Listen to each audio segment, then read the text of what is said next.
Step into the game. We the Curry brothers, night and day network. We bring awareness to the community, spreading consciousness. With the truth we chase greatness. In the darkness we shine like the brightest stars, using our platform to break mental prisons. You know who we are. From the streets to the stage, we never back down. Constantly evolving, we wear the crown. Mindful warriors, we're changing the game. Never staying the same. Night and day network, we're here to stay. Bring awareness and consciousness every single. Don't be fooled by the internet. It's cool to get on the computer, but don't let the computer get on you. It's cool to use the computer, don't let the computer use you. You all saw The Matrix. There's a war going on, the battlefield's in the mind. The prize is the soul. What's up? What up, everybody? Welcome to the show. What in the hell is going on out here in this programmed ass world? We're gonna have some things to talk about. Right now this is an unpopular opinion that we have. So I don't care. You know what I mean? I love being an unpopular opinion because that means we ain't programmed. I love it. Listen, this ain't the live stream that you want to be on if you still want to go along with the get along, to go along, to get along. This ain't you might want to exit this live stream because this ain't the one. So just giving y'all a disclaimer now. But if you want to stick around and hear what we have to say, we appreciate that too as well. So if y'all can, make sure y'all hit that like button. If you're in here, if you're coming in here, please. Shout out to y'all that's in the chat that's showing up now. Yeah, what's up, Mel in the A1? You ain't been around for a while. I see you back. That's what's up. Shout out to OG Patrice. What's up, OG? You know what I mean? Shout out to y'all, man, because this ain't the live stream you want. I don't think y'all want to be on if y'all don't want to hear the real. So let's get it. So y'all see the title. 4 years. They need us every election. Yeah. So all right, we're gonna let y'all pile up in here a little bit more before we even get started because we see y'all coming right through. Yep. What's up, B Michelle, Faith, Miss J? Yep. Cookie, all right. Tiara, I see y'all in here. Natasha, okay. Yep. Shout out to the afternoon Curry gang. Afternoon Curry gang in here. Eastern Standard Time, of course. Bro, B Michelle, D Lovely. Shout out to Ming Ming, our mod here. What up, Ming? Yeah, you might have to do a lot of sniping today, Ming.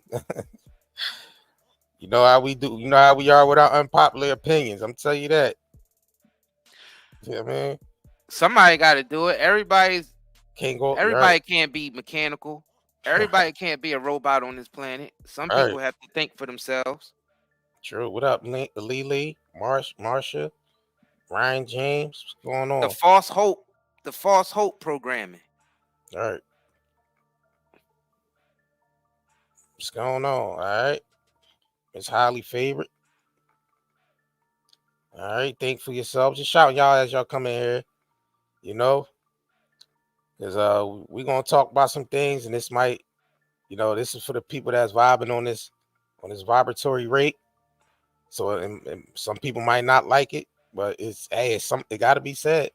And this is a perfect time, to learn some things as well. Like it's just not about just straight going in. It's teachable moments and everything. So that's what we focusing on, teachable moments. You know what I'm saying? What's up, Omniverse? 3% in here. Our other mod, shout out to 3%. Yep. All right, we still seeing y'all. The notifications being sent out, but we gonna get into it. What's up, Sassy Blue? All right. So we've Shout out been to the Curry gang. very gang I in like there. being I like having an unpopular opinion Right, right. because it lets me know for sure that I'm doing the right thing by thinking for myself. Let's start the Critical live thinking. stream off with that. Right, critical I thinking. love thinking for myself. You know what I'm saying? I love just not going along and getting along and following the crowd and what they thinking. You know what I'm saying? Say, oh yeah, and make that my reality. I don't like to let a program make my reality. Nope. I like to make my own reality. But if you stick to a programming, that's going to develop your reality, and that's the only way you're going to see the world. And that's what people say narrow-minded. You know what I'm saying? So, hey, people could be and there's balance to this now. There's balance. You gotta have some type of balance. You can't be too extreme to the right or too extreme to the left. Right. Yes, I agree.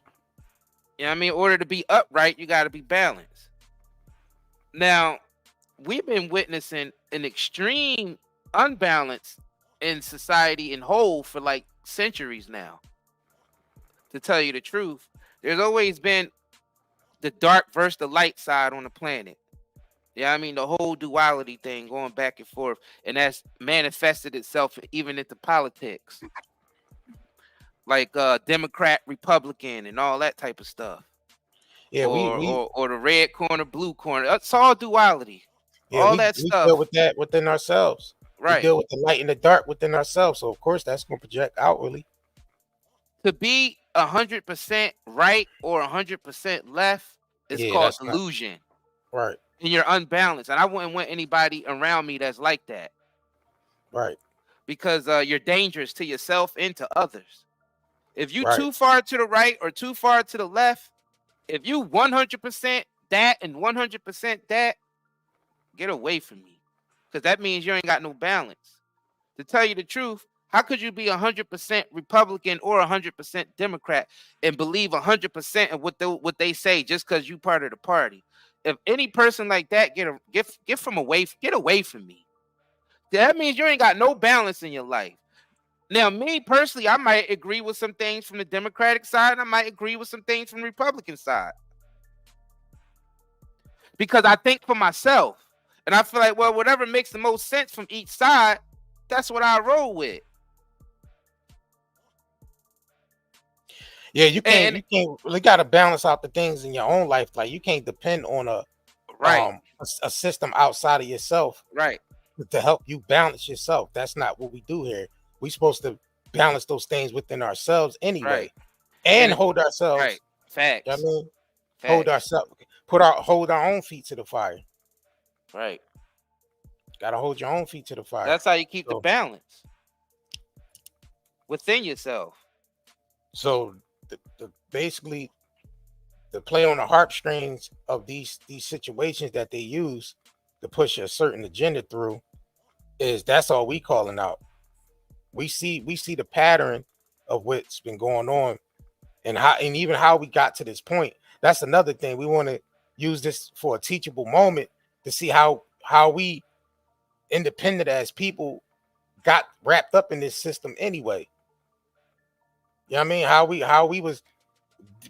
We didn't have to depend on this system. That's why the whole voting thing for black people came later, because we didn't need it, because we were self-sufficient. We built every goddamn thing from scratch.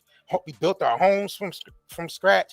We hunted, we fished, we did everything from scratch. So we didn't need this we didn't need this system to depend on. We didn't need to depend on this voting system and all that. Right. It wasn't part of our system. We had a whole different thing going on because we came from tribalism. We came from the whole tribalism mindset. Facts. So how did we fall and get wrapped up in this shit? In this political can I school them on what the tribalism mindset is? So right. The tribalism mindset is first you master yourself, right? Once you master yourself, then you master your environment, and then nature will support that if you're living by the rules of nature.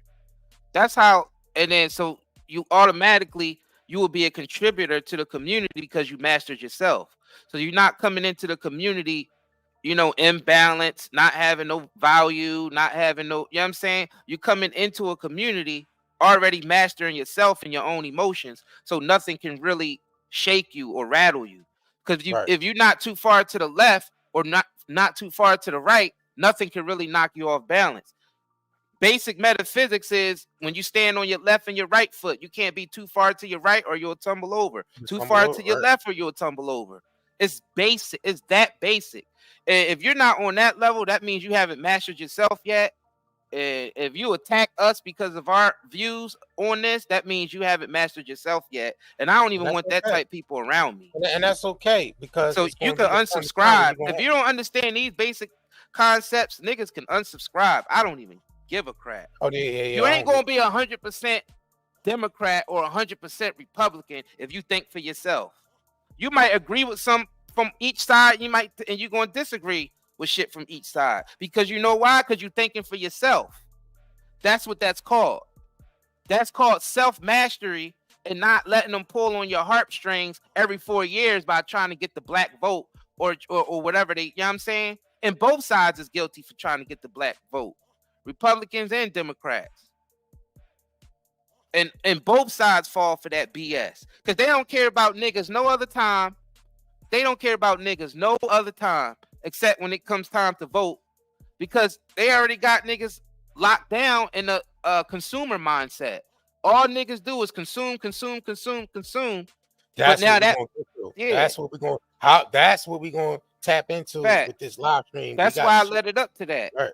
Yeah, we got some shit lined up because there ain't no balance out here. F these we didn't have to depend on it.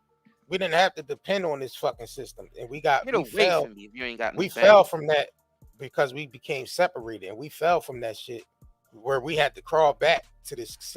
We had to crawl to them. You know what I mean? To even maintain and survive and shit. And that shit was done on purpose, and and the thing about it, we allowed it to happen. We allowed this shit to happen. You know what I'm saying? Right. So I don't even know where to start with this shit. I guess we can go ahead and start with we already started it. They already in it.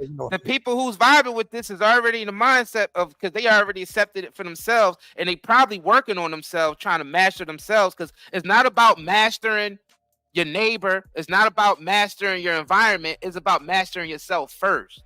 You master yourself, and then you will be a contributor to a community of other people who mastered themselves. And that's how you create a community of balance and harmony.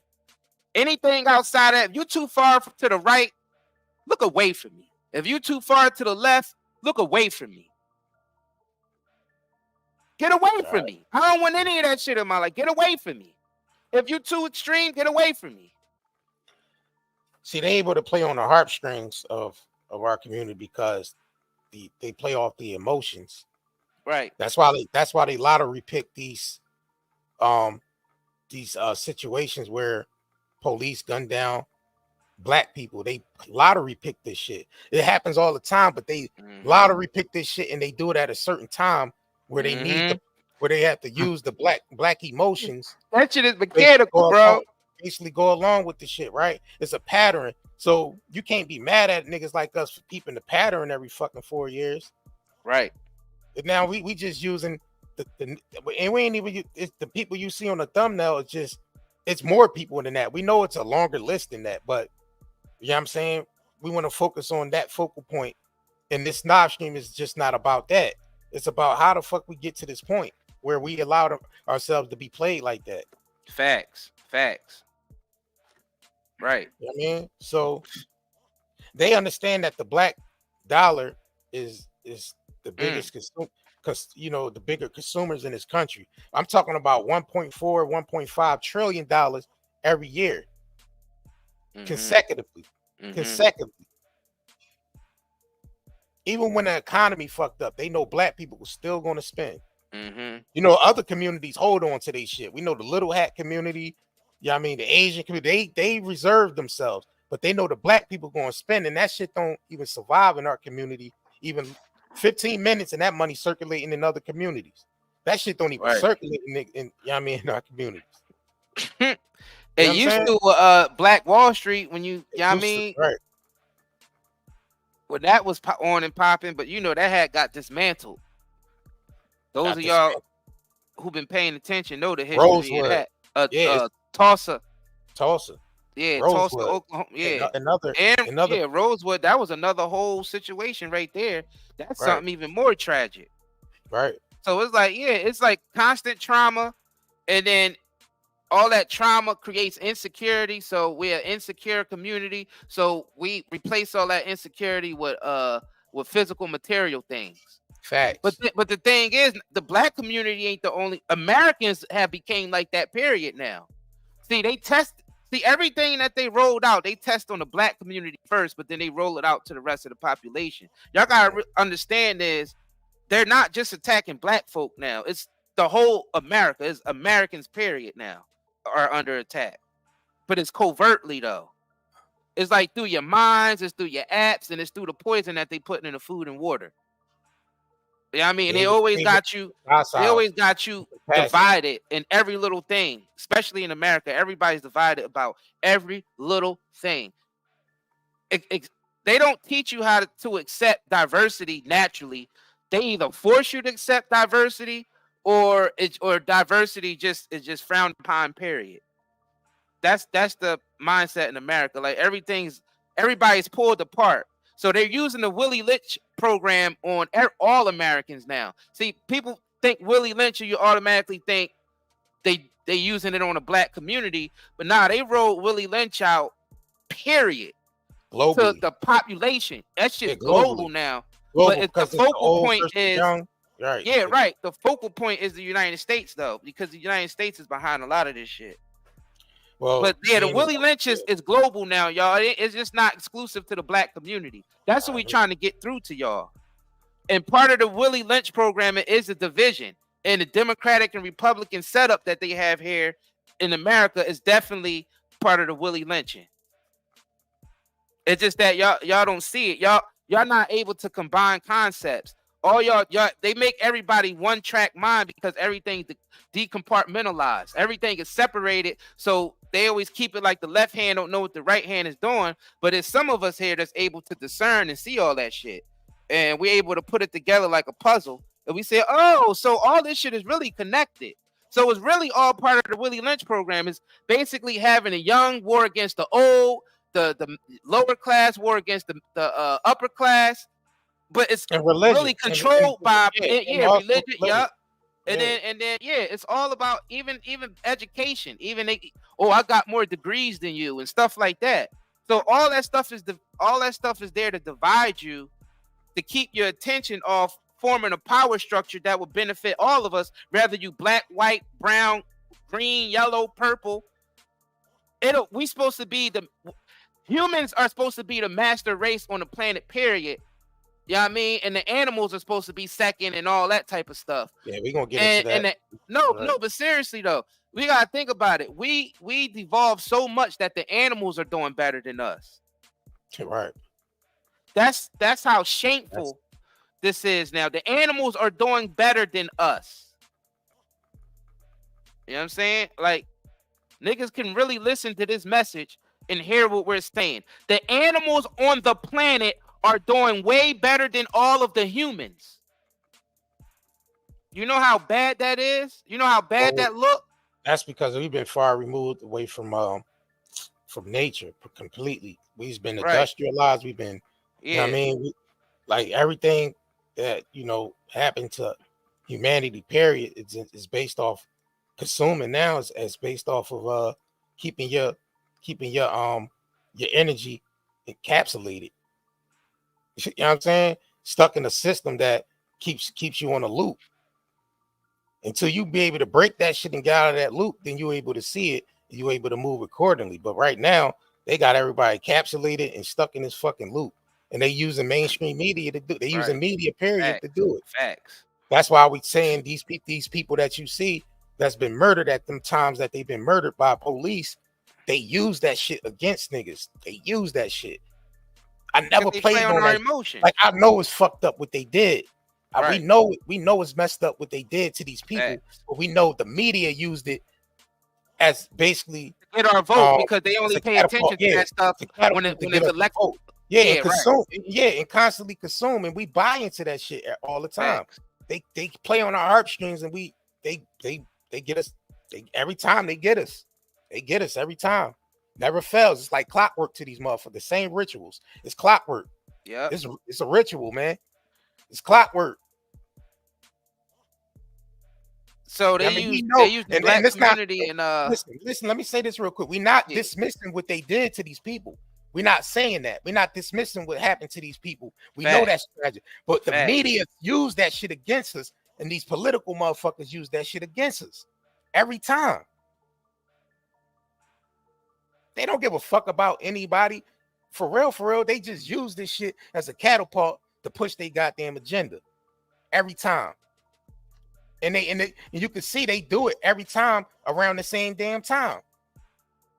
It's a pattern of this shit, bro. They use the black community because of our energy. The energy that the black community generate is the most powerful on the planet. In America. The black community from America. America we talking about. That's why, I just wanted to say that real quick, because we do have to put this into perspective. The black folks in America is special right now when it comes to them keeping their power structure in play. Because black folks in America, that should have crumbled. Because you gotta realize the black folks in America don't even have no identity. Facts. At all. Like all the other black folks around the world that are dark, like melanated people, they have identity. If this person, I'm from Nigeria, you know you Nigerian. This person, I'm from Trinidad, you know your people is from. But the black folks in America think we all came from Africa, so they're able to confuse us and use us the most because we don't even know our identity, and that ties into the spiritual realm also. All right. We don't know our identity at all, and they're able to manipulate our soul energy at the core. That's why they had to tap into the rap music and make that corporate and actually have a prison system built around the rappers, influence from the gangster music to send people to prison from our community so they can continue to experiment. And that's another whole live stream. Yeah, and not only that, they use the census to go around and collect data to basically say, remember they was doing the whole census thing, separating us from being Native American. They was calling us mulatto. They was calling us African, black. It was all these different things, but they wasn't calling us native. You know what I'm saying? They try to disconnect us from our native, right, our indigenous identity on this land. And they tricked our ass. They got it. They tricked our ass. They tricked us out of our own goddamn identity. We got tricked, y'all. We got tricked out of our own identity. And they're using that energy, bro. They are using that energy to rule the world with it. That's what we trying to get through to y'all. Yeah, right. Because we're so far removed from our identities of what we really are that they able to trick us and steal our energy that we pour into all this politics and marching for this party and that party. They're using that energy to control the world with, because the whole world is watching America to see, who's going to get in office, and Americans is boiling it down to the black vote. Because you gotta understand, both Republicans and Democrats work hard as hell to get the black vote. Why do you think they work so hard to get the black vote to the point they got it?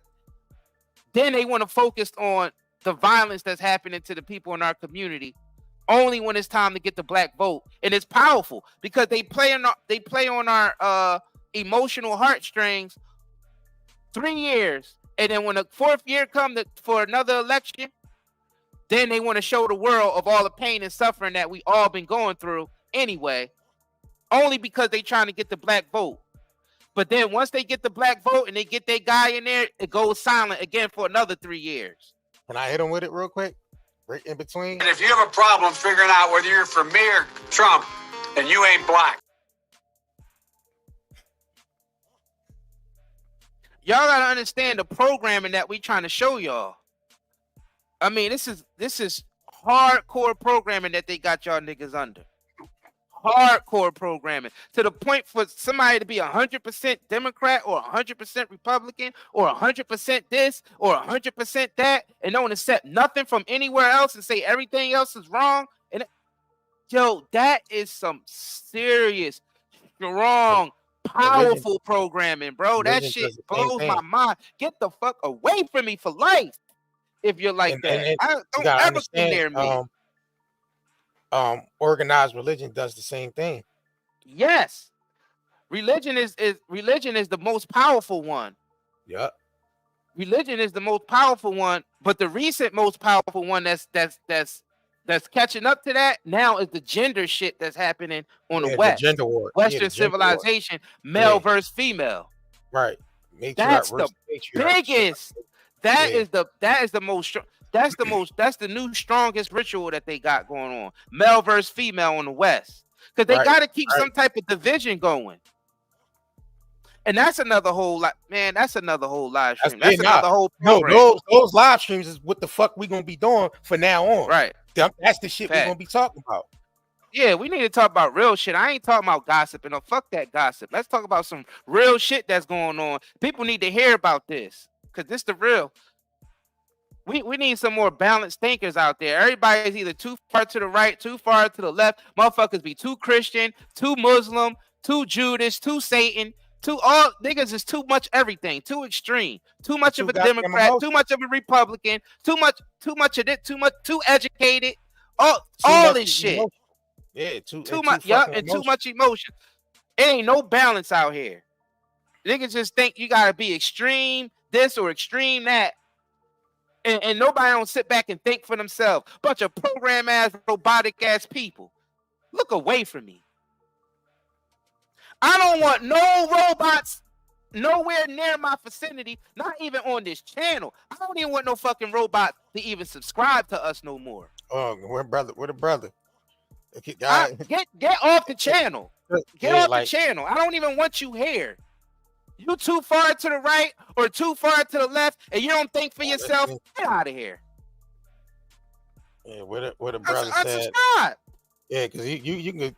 We don't give a fuck about you being in the chat saying I'm unsubscribing because we don't give a shit about any of that. Bye. Please go. I don't need no robots around me. No robot. I am a Democrat. I am a Republican. All right, bunch of robot ass niggas. Get away from me. So let's get into let's start getting to the some of this shit, man, that we pulled up. Because we definitely gonna get into the psychology of selling to a Negro. That was like one of the most popular Jones put together. You know what I'm saying? Basically, to breaking down how to sell to a Negro, basically to get us to buy into the system that we had no parts of because we didn't need it. We were self-sufficient. We was making every goddamn thing, even making shit for the, you know what I mean, for the, to basically power the system. Basically, the system wouldn't have been powered up if it wasn't for the Black Americans building every goddamn thing. We know that. Right. We know that. That was the reason why they was able to power this system up, is based off the energy of Black Americans. People that, and the indigenous people that was already here. Facts. All that shit is powered by us anyway. It is. That's true. Oh, I feel that, Medusa. Medusa said, I'm tired of politics using slave stories and scare tactics to get votes. Right. Getting tired of that. Ain't you getting tired, man? Where you then Hollywood keep making fucking slaves tired of this shit, bro. Every goddamn year to remind our ass to keep our ass capsulated in that mindset. Nah, we go back further than some goddamn slavery. We go back further. Don't you get tired of this shit? What the fuck you want from me?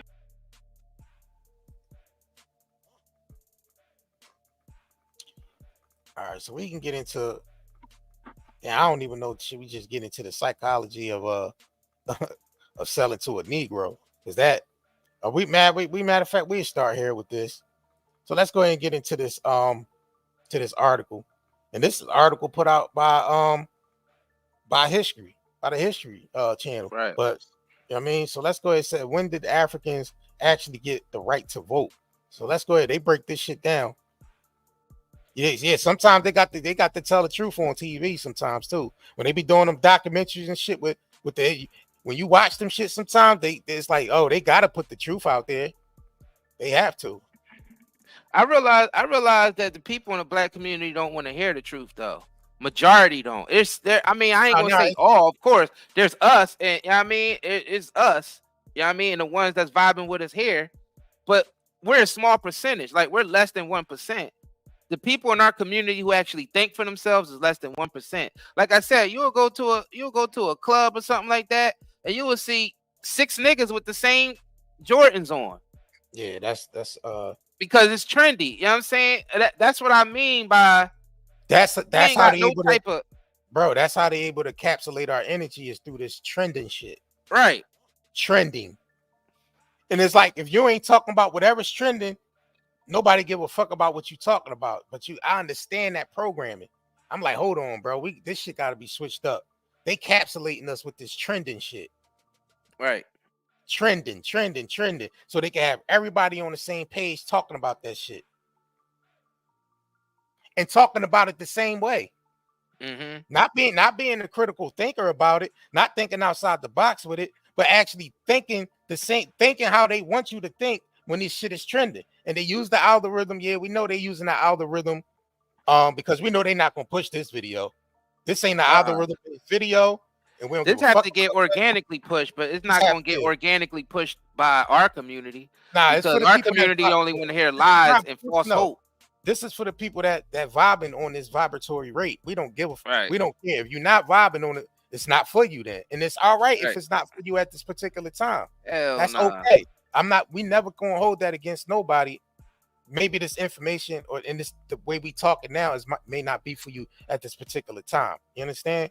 And we understand that. So we all right with that. We all right with losing subscribers if we have to. We want to lose subscribers because we want to build back up on people who want to hear some real shit, because we know some real shit is about to go down in America. And the people who's gonna be stuck on the gossip shit, they gonna be the last ones to find out.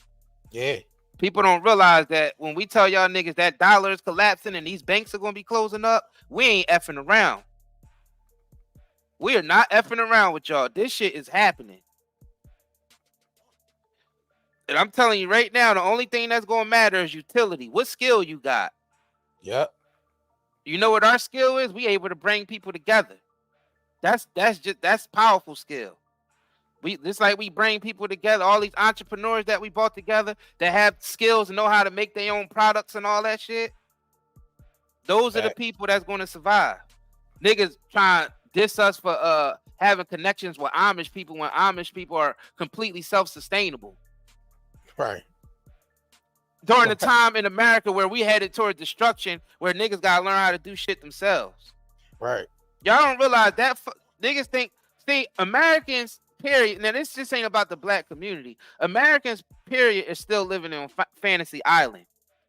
We think we can do all this take from the world. I don't think y'all realize we borrow all the money that we use in this country. Hey. Right. That's why the debt ceiling is getting higher and higher, because all we do is borrow and never pay the bill. So what do y'all think gonna happen once they call in all the debts? What you think gonna happen to the dollar? We're telling y'all niggas, when you wake up and bread is $500 a loaf.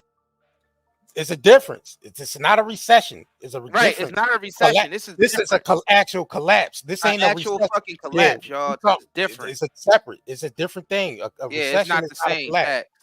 A recession is a system that's gonna learn necessitated after you pump money back into it. There's no money left to pump back into the shit, so it's a collapse now. Yep. There's no recession. There's no recession. The system ain't being resuscitated by money. They ain't even printing this shit no more. Y'all. They ain't even printing this shit no more. Y'all don't even understand what's happening because it costs too much to even print it now.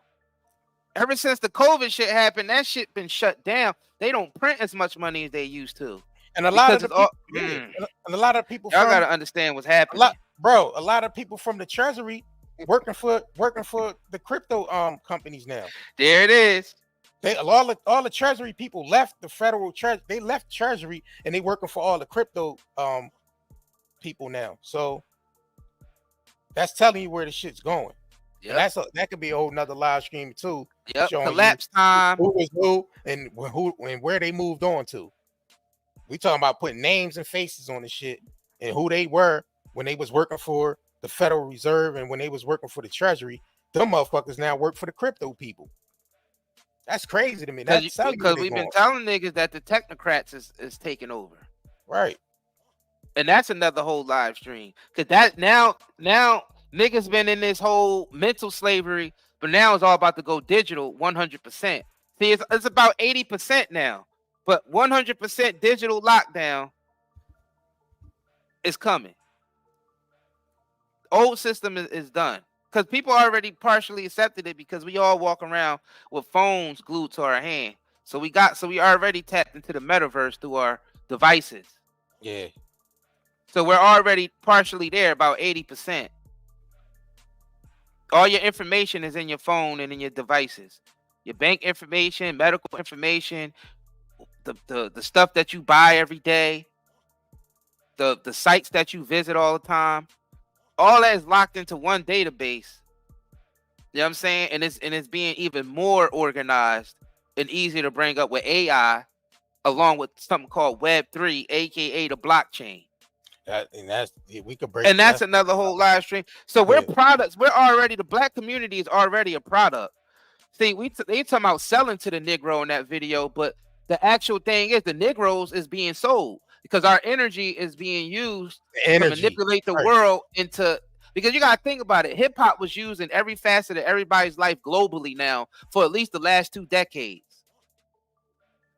Just think about every continent on the planet. And where did hip hop originate at? In the ghettos of Black America. Right. It ain't, listen, it's a difference. Hip hop, I know we like to think we from Africa and some of us got lineage to that shit, but you got to realize hip hop started not in Africa. It started in the ghettos of Black America. You know what I'm saying? So that Black America's energy is different from the energy over there. It's not the same energy. It's not the same struggle. It's not the same energy. It's not the same.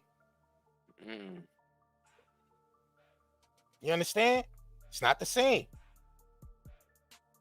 That I like that. I like that idea. I'm gonna write that down because that could be a whole nother live stream too, about the energy of the Black American, how hip hop started, and the reason why hip hop started in the Black America. It's still linked to Africa and all them things, but you gotta understand it's a mixing of all of that. You know what I mean?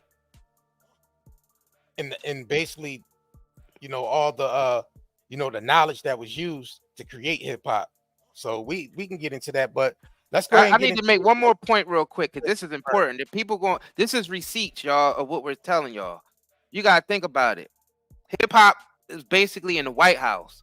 Obama, all these presidents had hip hop entertainers coming up and performing and coming to special events at the White House. Even the Queen had Jay-Z and Beyonce over.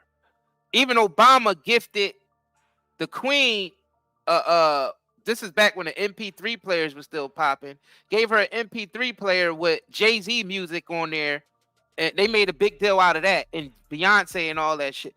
Just to show y'all the type of influence that the Black community have on the world, to the point where major corporations, Burger King, Wendy's, Sprite, remember the old Sprite commercial with MC Shan and KRS-One? Like, y'all gotta understand all that shit. Yeah. And you see videos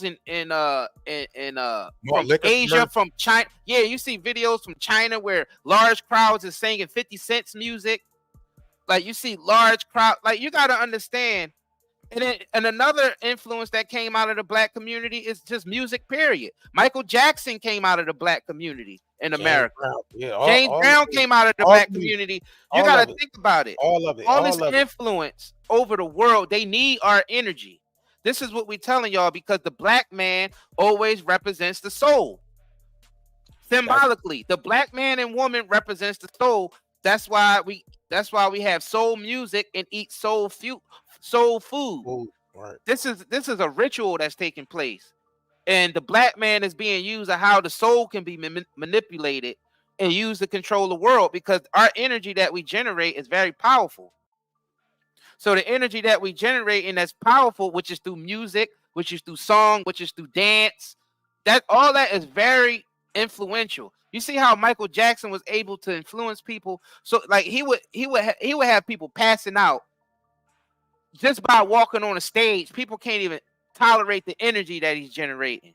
And this is not even people from America. This people from England. This people from China. This people from Japan. Oh, Michael, I love you, bloody all bastard. them places he was performing at, those people were passing out. They couldn't even stand to even be around the energy that. And he was just a black man from Gary, Indiana. Right.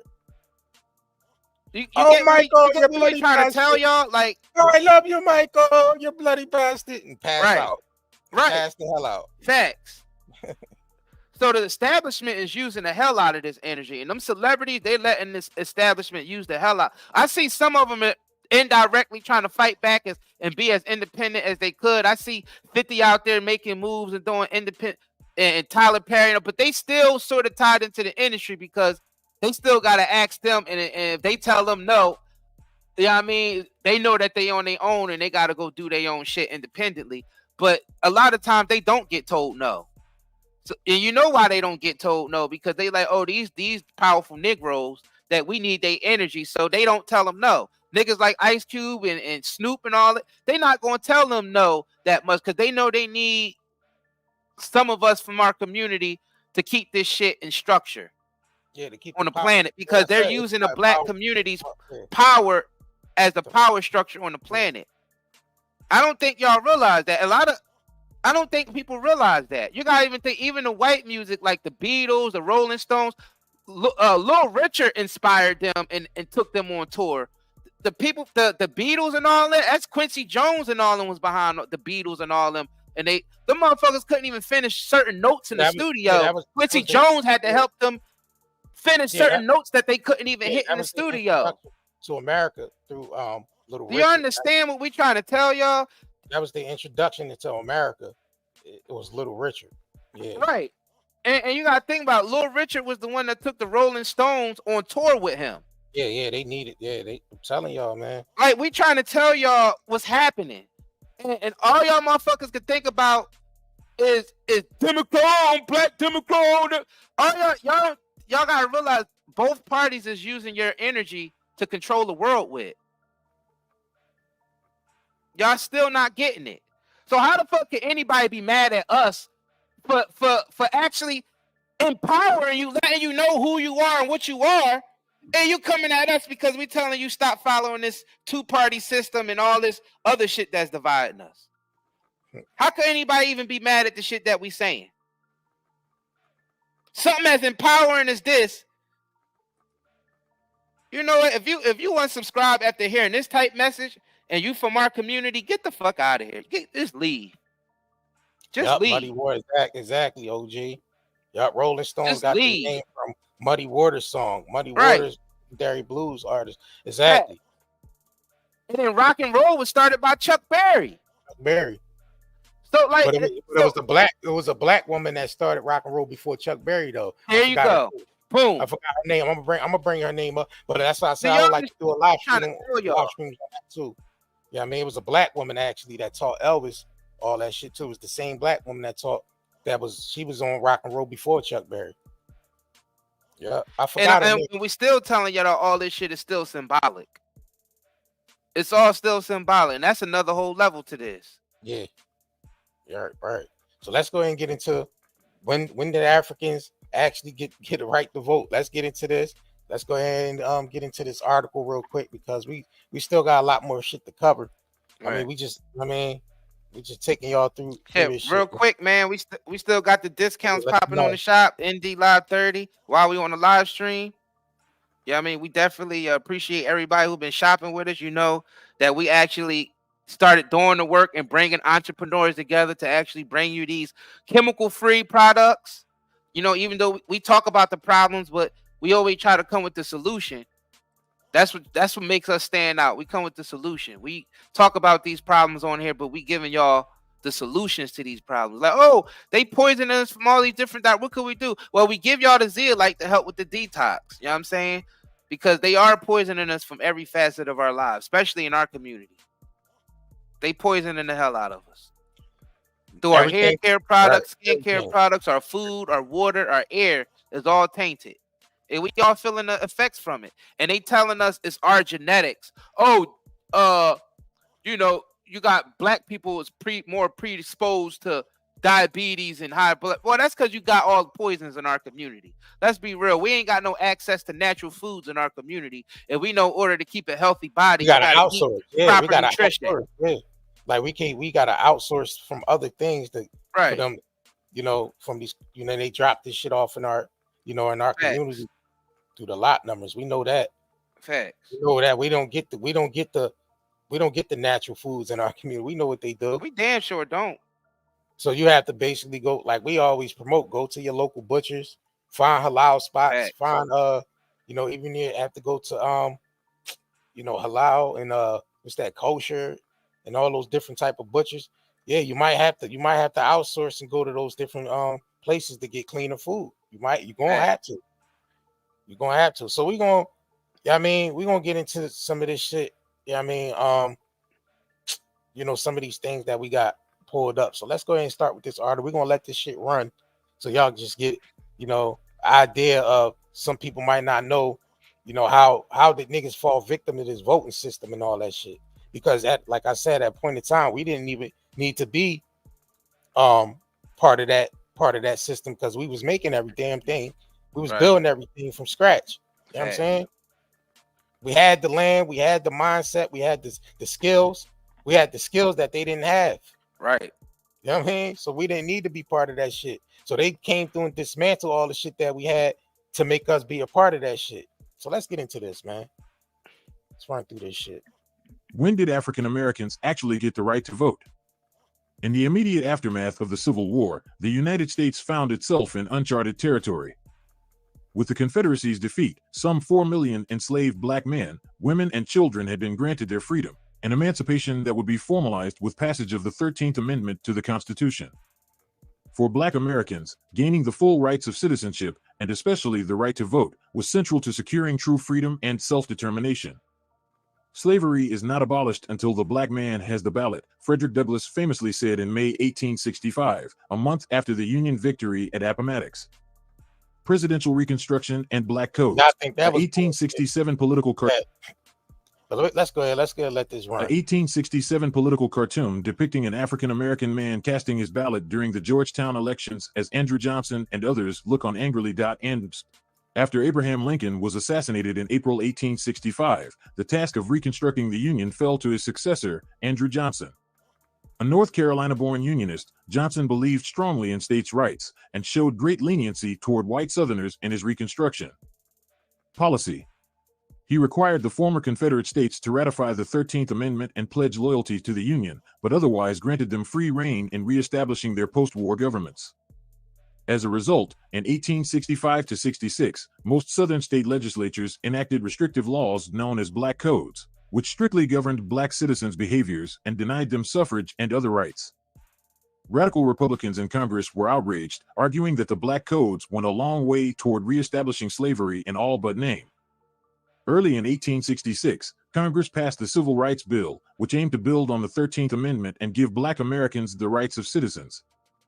When Johnson vetoed the bill, on the basis of opposing federal action on behalf of formerly enslaved people, Congress overrode his veto, marking the first time in the nation's history that major legislation became law over a presidential veto.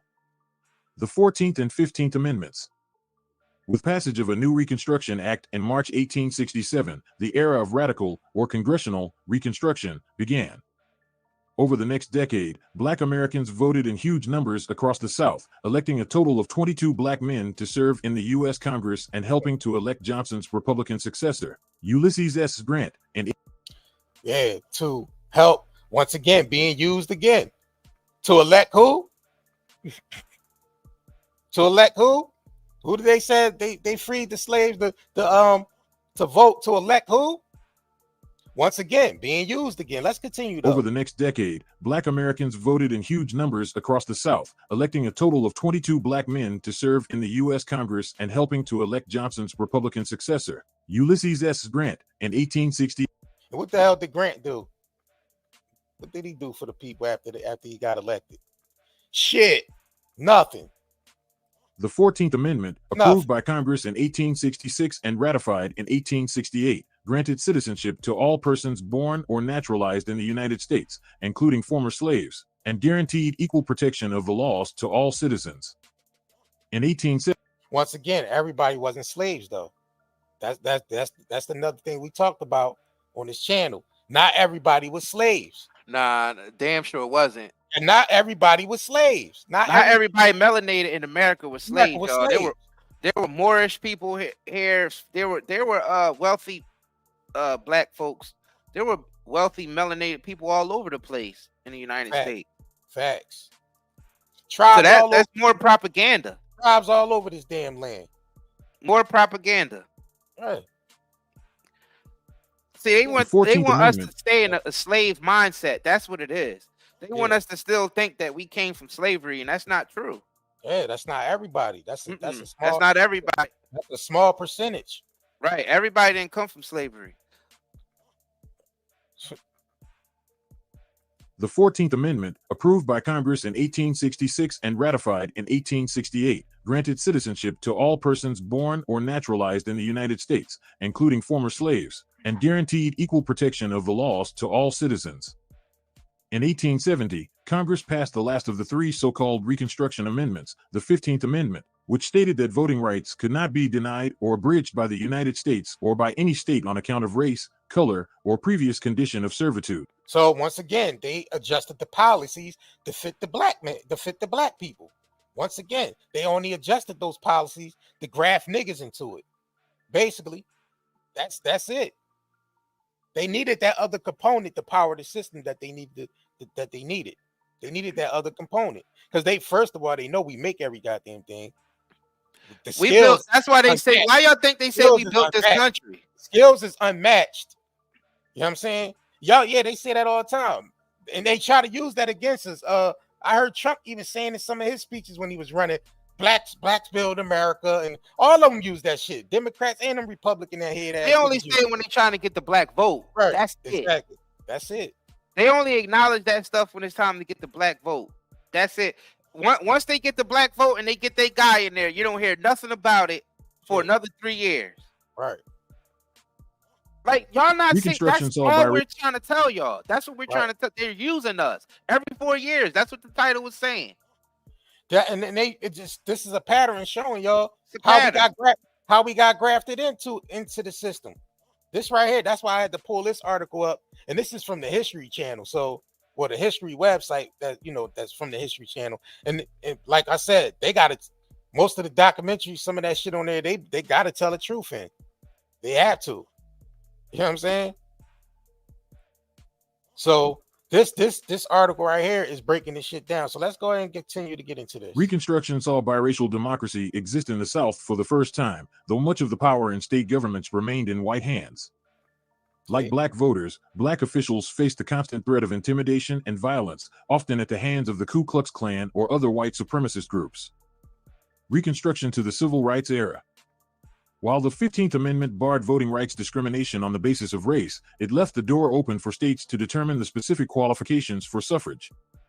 Southern state legislatures used such qualifications, including literacy tests, poll taxes, and other discriminatory practices, to disenfranchise a majority of black voters in the decades following Reconstruction.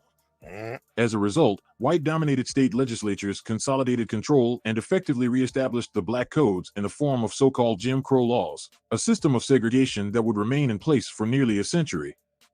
In the 1950s and 60s, securing voting rights for African Americans in the South became a central focus of the civil rights movement.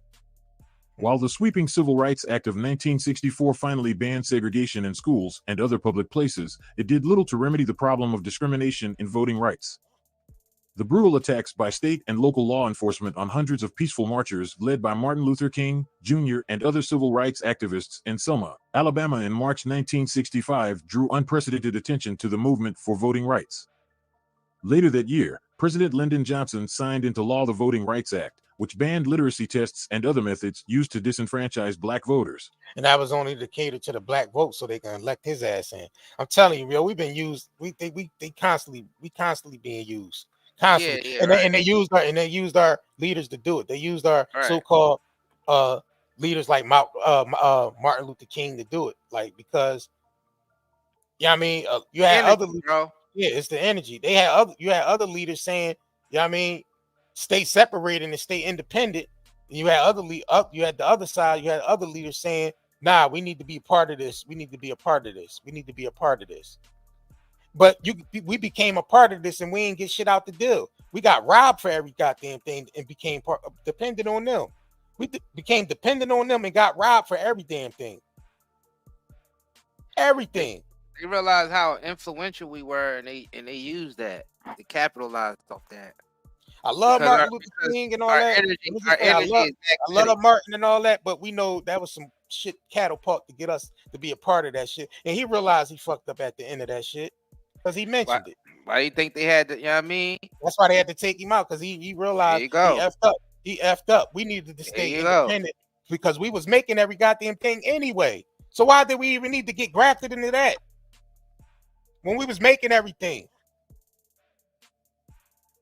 Right. Come on, man. Let's continue. In 1966, the U.S. Supreme Court ruled in Harper versus Virginia Board of Elections that poll taxes were unconstitutional for state and local elections as well.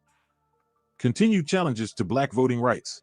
President Lyndon B. Johnson celebrates with Martin Luther King, Jr., Ralph Abernathy, and Clarence Mitchell after signing the voting rights bill into law on August 6th. Now, listen, President Lyndon B. Johnson celebrates with Martin Luther King. Bro, could I give them one more example of them using our energy, bro?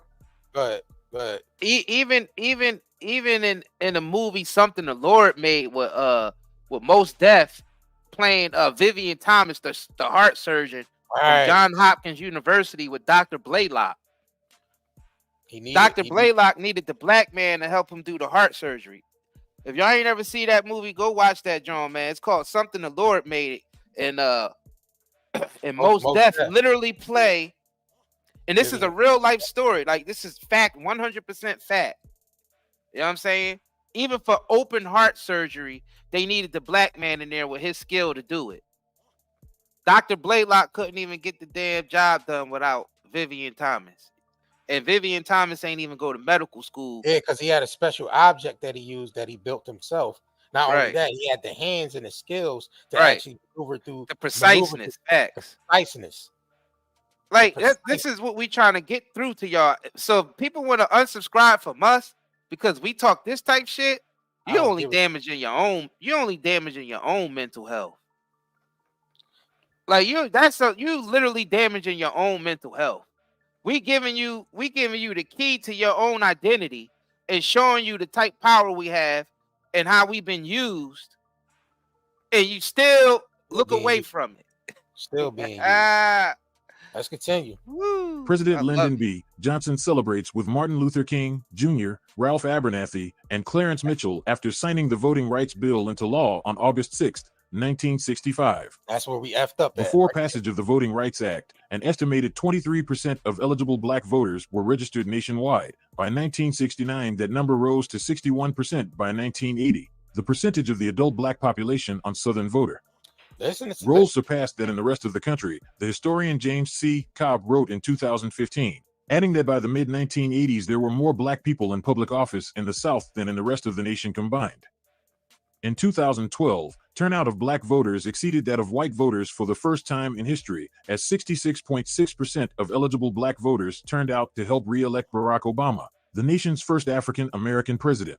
In 2013, the Supreme Court struck down a key provision of the Voting Rights Act, ruling 5-4 in Shelby versus Holder that it was unconstitutional to require states with a history of voter discrimination to seek federal approval before changing their election laws. In the wake of the court's decision, a number of states passed new restrictions on voting, including limiting early voting and requiring voters to show photo ID. Supporters argue such measures are designed to prevent voter fraud, while critics say they, like poll taxes and literacy tests before them, disproportionately affect poor, elderly, black, and Latino voters. All right, that was the end of that article. So once again, this article was just to give you a a backdrop basically on how we even got grafted into this damn voting system and all this shit anyway. They use people like Martin Luther King and the other civil rights leaders to do it. They use them to do it. People gotta understand. It's strange, and it's strange when you started seeing Martin Luther King started taking pictures with the Rockefellers and the Rothschilds and all them. I'm like, all right, why is he taking? But I understood the mindset that they need him. They talking about Nobel Peace Prizes and all this shit. But we know the agenda of those folks anyway, because this is their system. So they like, all right, how can we get the Negroes to go along and power the system up? Let's pick. It's like that scene. What's that scene? Tricky Baby. That scene where they were sitting at the dinner table and they were saying we choose a Negro from the ghetto to become like us, so he won't rise up against us. You know what I mean? That's what they did. They picked these certain individuals so they can catapult and use them as a catapult to bring, you know what I mean, the black people onto that system.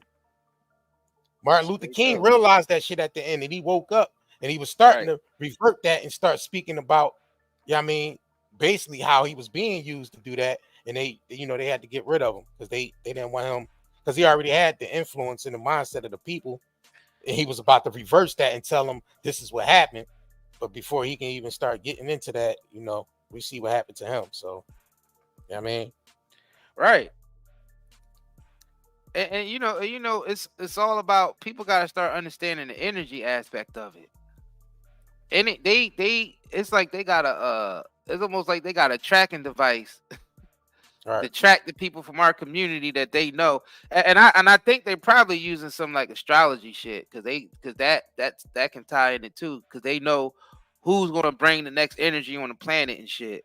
So they able to. So it's like niggas like Michael Jackson and like Prince and those niggas had to be tracked 24/7. That's why you got all these crazy phone calls. You hear that? Like, I was able to get Michael Jackson's personal phone calls and shit like that. That means they was tracking. They was tracking that nigga everywhere, because that type of energy, they always tried to keep a lid on it, and they realized they couldn't really keep a lid on it. And you realize the same thing is happening with Ye right now. Yeah. Like, you don't even know where this nigga's at. Like, because he gotta stay low because they ain't effing with him neither. And then you got, and y'all see what they doing to Diddy. Now, we told y'all this is like some lynching. Yeah. This is, they built him up in front of everybody. Like, you gotta think about it. Bad Boy was like popping for like 30 years, for 3 decades. Like, he kept that brand popping for 3 decades. The whole brand. Now all of a sudden they watch, the world is watching him being broke down. So what they say in the Willie Lynch letters, you take the biggest, blackest, strongest slave and break him down in front of all the other slaves. Yep. All right, so let's move along. We're gonna get into this article real quick. Why black people the top consumers but lack wealth? Let's go ahead and get into this, because they understand how important the black consumerism is. They know that these corporations depend on that shit, bro. They'll crumble without the black consumption. This whole system would crumble. Actually, the whole system would crumble. Yeah. Right. So, all right, let's get into this real quick, yo. For the last 2 years, I've witnessed dozens of families and individuals celebrate the most gratifying accomplishment of their lives, paying off their debt. I was a marketing copywriter for Ramsey Solutions, an influential personal finance company in Tennessee. I created content that made sales while improving our audience's lives. I even followed the financial principles myself and celebrated my own debt freedom in 2020 as a single, black woman with an immigrant background. Personal finance changed my life for the better and influenced the way I interact with marketing. That's why it bothered me to read that black people are most likely to consume products, but are financially behind white and Latino counterparts, according to research. Wow. While most Americans report feeling as though they live paycheck to. In marketing, we, of course, want people to buy from us, but we also want our products and services to improve the lives of the people who use them. Facts. But where does this financial discrepancy lie in the black community, and how can we as marketers better support one of our largest consumer populations? Black buying power. Black people are major consumers in the American economy and spend more than $1 trillion a year on goods and services. At 47.8 million strong and a buying power that's on par with many countries' gross domestic products, African Americans continue to outpace spending nationally, said Cheryl Grace, Nielsen, Senior Vice President of Community Alliances and Consumer Engagement and co-creator of the Bro, DIS pause that report shit in real quick. 2019. Right. That's a Dang. program right there that they put on us that we accepted, and it's all the trauma caused all that insecurity. So Yeah. we purchase all these goods, which are really bad, to basically fill that void of insecurity that we have as a community because we ain't got no real identity. You gotta think about it. Our identity is a falsehood. Like in the black community, all that drill music and all that bullshit, that's all synthetic, and it was like created like synthetically though. It's not natural to your nature. Right. All right. We dominate as consumers in the beauty and personal care categories, a multi-billion-dollar industry, and make. You want to say something else? Yeah, but nah, go ahead. Go ahead. Nah, go ahead. Nah, go ahead and say what you was gonna say. Nah, I forgot. Go ahead. All right. We dominate as consumers in the beauty and personal. Okay. We dominate as consumers in the beauty and personal care categories, a multi-billion-dollar industry, and make up 90% of the consumers in the ethnic hair care category. We're also 20% more likely than the total population to say they will pay extra for a product that is consistent with the image I want to convey, according to Nielsen's report. Why Black people trail their peers financially. The average white family has 8 times the wealth of the average Black family and 5 times the wealth of the typical Latino family, according to the Federal Reserve. Let's take a look at a couple of the reasons why Black people are behind when it comes to financial development and building wealth. Lack of access to resources and financial education. Bro, pause Black this real people are quick. more likely to now I face know what I need to say. Yeah, Bro, but y'all seen how much we spend, like consume. Could you imagine if we got reparations that these niggas be talking about? It'd just all go back to the designers and corporations and shit. Because you see niggas, they show out when they get a little bit of money, and it's all showing out with consumer shit from the corporations. Shit with brands, you know, because you know the brands, that's like the slave master putting his name on your back. So when you wearing the clothes of the slave master, it's like you branding yourself, like when they was branding the niggas coming off the ships. Yeah. With the hot pokers, but instead you being branded with whatever your favorite shit is, the Gucci, the whatever that bullshit niggas be wearing. You know what I mean? You basically branding yourself. That's why a lot of people started the ritual of self-branding, of branding yourself. Yeah, You know what I'm saying? You starting to see more people talk with the entrepreneurial spirit of branding yourself, because it's really about you being your own master at the end of the day. Like we told y'all earlier in the stream, tribalism was about mastering yourself first, and then mastering your household, and then mastering your community. And the way you master your community is being a valuable contributor to community, because you're mastered and you're level, you're balanced. So you become a contributor to society, a valuable contributor to society, because your emotions and everything is balanced and in check. So that's what we all supposed to be here doing. That's everybody's job, is mastering yourself first. So the master thing reigns true, but the master comes from within inside. That's the master. Yeah, definitely. You know what I'm saying? Right. So that's how you create harmony in any society. And then you could put any structure in place. Once everybody master themselves first, and then their emotions, and be sober-minded in their thinking and decisions, and then you contribute that mastery to the community, become valuable, that's how you create a harmonious community. Yeah, but then you gotta think communities are basically, divided. So you might have a community over here that's self-sufficient, but then you got a community over here that totally depends on the system. So they're not coinciding with each other at all. They're not like we divided on every front. So that's what I'm saying. You only can connect with the tribe that you can connect with.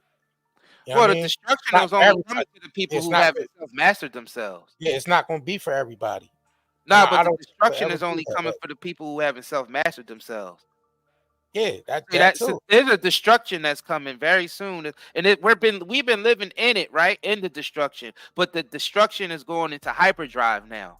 So I'm not saying that destruction is coming like it haven't already been here. The destruction have been here for a very long time. But now we're reaching a point, a checkpoint, where the destruction is going into hyperdrive. Yeah, destruction is like a gradual. Right. Society it's been gradual. Yeah, it's been gradual throughout the years, century after century. But now we are coming towards a point where it's about to go into hyperdrive, and the people who haven't mastered themselves and their emotions is not going to make it. Right. Simple as that. You ain't going to make it. Let's continue. Black people are more likely to face systemic financial challenges that limit their wealth-building ability. Some examples include having fewer financial resources, less access to employer-sponsored benefits, and greater income volatility, a TIAA study found. These challenges already limit financial advancement and are made worse by low financial literacy. Financial literacy isn't high amongst American adults in general. But in a study, Black people answered 38% of financial literacy questions correctly, and only 28% answered more than half correctly. Low financial literacy also influences buying and investing habits. Black people have a tendency to get rid of assets too early or not acquire them at all, according to a TIAA research study. Expensive spending habits. The data shows that Black people like to shop, and there's nothing wrong with that. However, too much reliance on consuming products and services rather than producing them can hurt us more than help. Nielsen reported that 52% of Black people find in-store shopping relaxing, compared to 26% of the total population. And about half of Black consumers say they enjoy wandering the stores looking for new, interesting products. Currently, Black women trail behind Latino and white women in financial security, according to a research study by the Teachers Insurance and Annuity Association of America. In their report, they found that 71% of Black women and 60% of Latino women had at least one expensive behavior in relation to the use of credit cards. Only 49% of white women had at least one expensive behavior. The role of marketing in Black consumption practices. A Nielsen report stated that Black consumer spending is highly influenced by advertising. Black people reported being 42% more likely than the rest of the American population to respond to mobile ads. They're also more. This is good news for us in marketing, because it means our ads are working. However, when we zoom out and look at the big picture of our impact on an already vulnerable community, we have to pause and analyze the full impact. Expensive cars, clothes, hair, jewelry, and vacations are perfectly fine products and services to market to the Black community. But if our marketing departments are targeting a community solely to buy their products without thinking of how they can serve that community, then we're doing more harm to our customers than good. Facts. Like many populations, Black people appreciate and almost demand to see themselves in marketing. But is our product or service helping or hurting? Are we selling a false image of success, something that makes us want to keep up with the Joneses rather than live meaningful and productive lives? As I shared earlier, we want people to buy our products and services, but we should also be concerned about the communities we are marketing to. So how can we better support them as marketers? How marketers can help? As marketers, we don't have to stand idly by while we watch one of the main consumer populations in America struggle. We can do something. In fact, it's expected of us. Nielsen reported that 42% of Black adults expect Brands Day. Here are just some of the ways we can support the... They don't know why I skipped over brands purchased from support social causes, 16% higher than the total population. Here are just some of the ways we can support the financial advancement of Black people as marketers.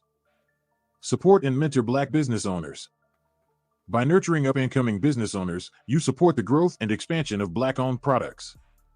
This is important because it helps to balance the flow of money entering and leaving the Black community. It also creates more positive representation of Black entrepreneurs for the...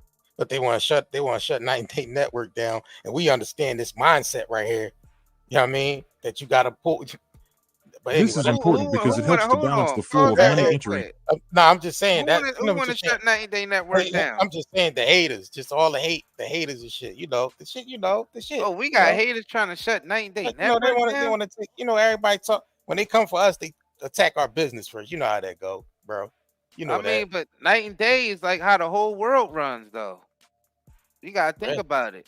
Yeah, we all going through that cycle of night and day, night and day. night and day. It's robotic shit. Right. Support the expansion of financial literacy resources in Black communities. Financial literacy is key to the advancement of the Black community. By sponsoring school financial literacy and entrepreneurship programs in Black populated areas, you're helping to transform and uplift the Black community in a way that'll impact generations. Oppose systemic racism that causes financial challenges. And we say that all on this, on our, all the time, that if you got a certain skill, you got to be able to you're going to have to depend more on that. You know what I mean? Especially during the time of a collapse, you're going to have to depend more on the skills that you have. And that's how we always sustained ourselves, is through America's fantasy island, bro. A lot of people don't even know how to make meals from scratch anymore. Right. You got a lot of the younger people that only know how to use the microwave or the air fryer, or just anything else. Or just eat prepackaged food and shit. That's what I'm saying. That's what I was saying. They don't know how to they don't know how to make a meal from scratch at all. I mean, there's still a lot of people who do, but overall, that is like all of our skills are diminishing now. Yeah. Because we're dependent on technology and convenience. Yes, yep. And I'm guilty of that too. I'm not gonna say I'm not. Yeah.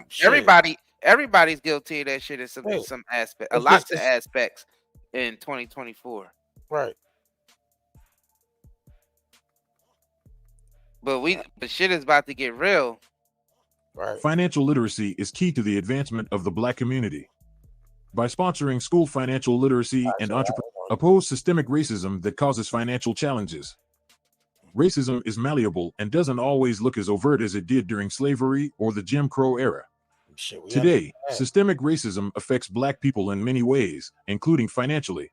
And we understand that because when you label yourself as a Black business on the internet, they start acting funny. They effing with your payment processors. You know what I mean? They and especially if you like a person that talks about independency and they start shadow banning and shit. I remember David Banner, the rapper, the brother David Banner, said when he started saying certain things, he realized that his numbers they wasn't pushing nothing from his Instagram page, and he said it took a dip in his business. Yeah, but the system is going to collapse because the truth is getting out now. Right. So they can't keep suppressing people like us because it's just becoming more and more obvious as things get worse. Right. Because people are not seeing no change from any sides. Like, people have been Christians for years. Niggas still haven't seen no change. Niggas been Muslims for years. Still haven't been seen no change. Niggas been Jews for years. Still ain't seen no change. Niggas been Republicans for years. Still ain't seen no change. Niggas been Democrats for years. Yeah, still it's the same shit. Change. It's the same shit, y'all. Because you gotta master yourself. It ain't about all this outside shit. It ain't about I'm a Republican. I'm Democrat. Oh, I'm a Christian. I'm a Muslim. I'm a Jew. It ain't about none of that bullshit. It's about self-mastery at the end of the day. Right. Underfunded schools and lack of support for first-generation college students hurts exposure to education. By taking a stand, being aware of your marketing practices, and supporting social causes that positively impact the Black community, you're helping to support one of the largest consumer bases in America and developing a better relationship between you and your customers. And it's all right. So shout out to the sister, and this is Robert. She actually wrote the one that wrote this article. So, I mean, so yep. So shout out to her. Let's get into a quick commercial break, bro, because we got to pull this up. We got to get into this one right here. Where's it at? Hold on.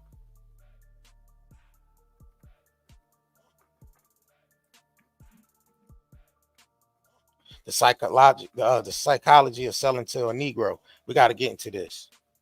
So we're going to get into a quick commercial break. Make sure y'all stay tuned. And we'll be right back after these messages. Do you have neurological pain, chest pain, heart palpitations, headaches, brain fog, anxiety, insomnia, fatigue, and abdominal discomfort? With all the environmental disasters and contaminants plaguing our land, water, air, and food, we need something to counteract all the pollution that is making us sick. This is where Zeolite comes to the rescue. Millions of people have been using detoxification supplements to remove harmful toxins, pollutants, heavy toxic metals, as well as to balance pH levels.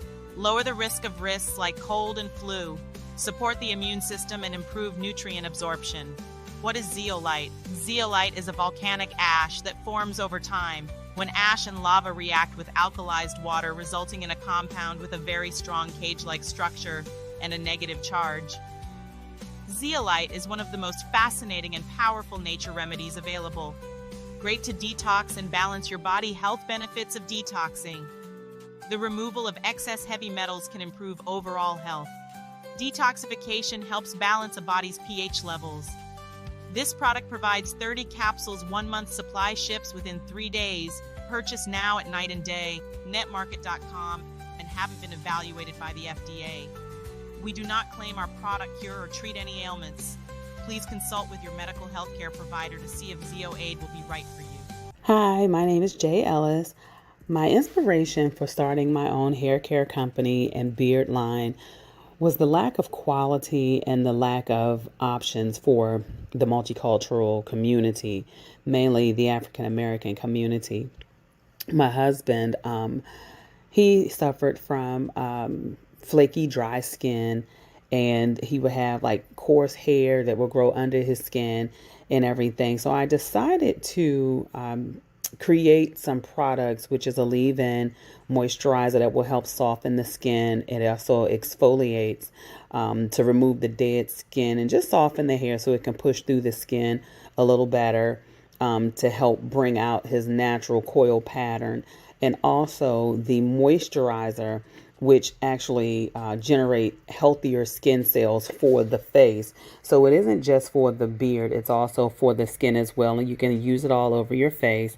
So these are the two products that I would highly recommend for men that are looking to soften their skin. Yes, you want to be a manly man, but you definitely want to have healthier skin for the face and everything. And I've had great responses from the beard oil as well, from men that had sparse beards and facial hair that didn't grow in quite as thick as they would desire. So we've had really great experiences with those 3 products. So that's about it. I definitely hope that you all enjoy the products. Everything will work out to your satisfaction. Thank you.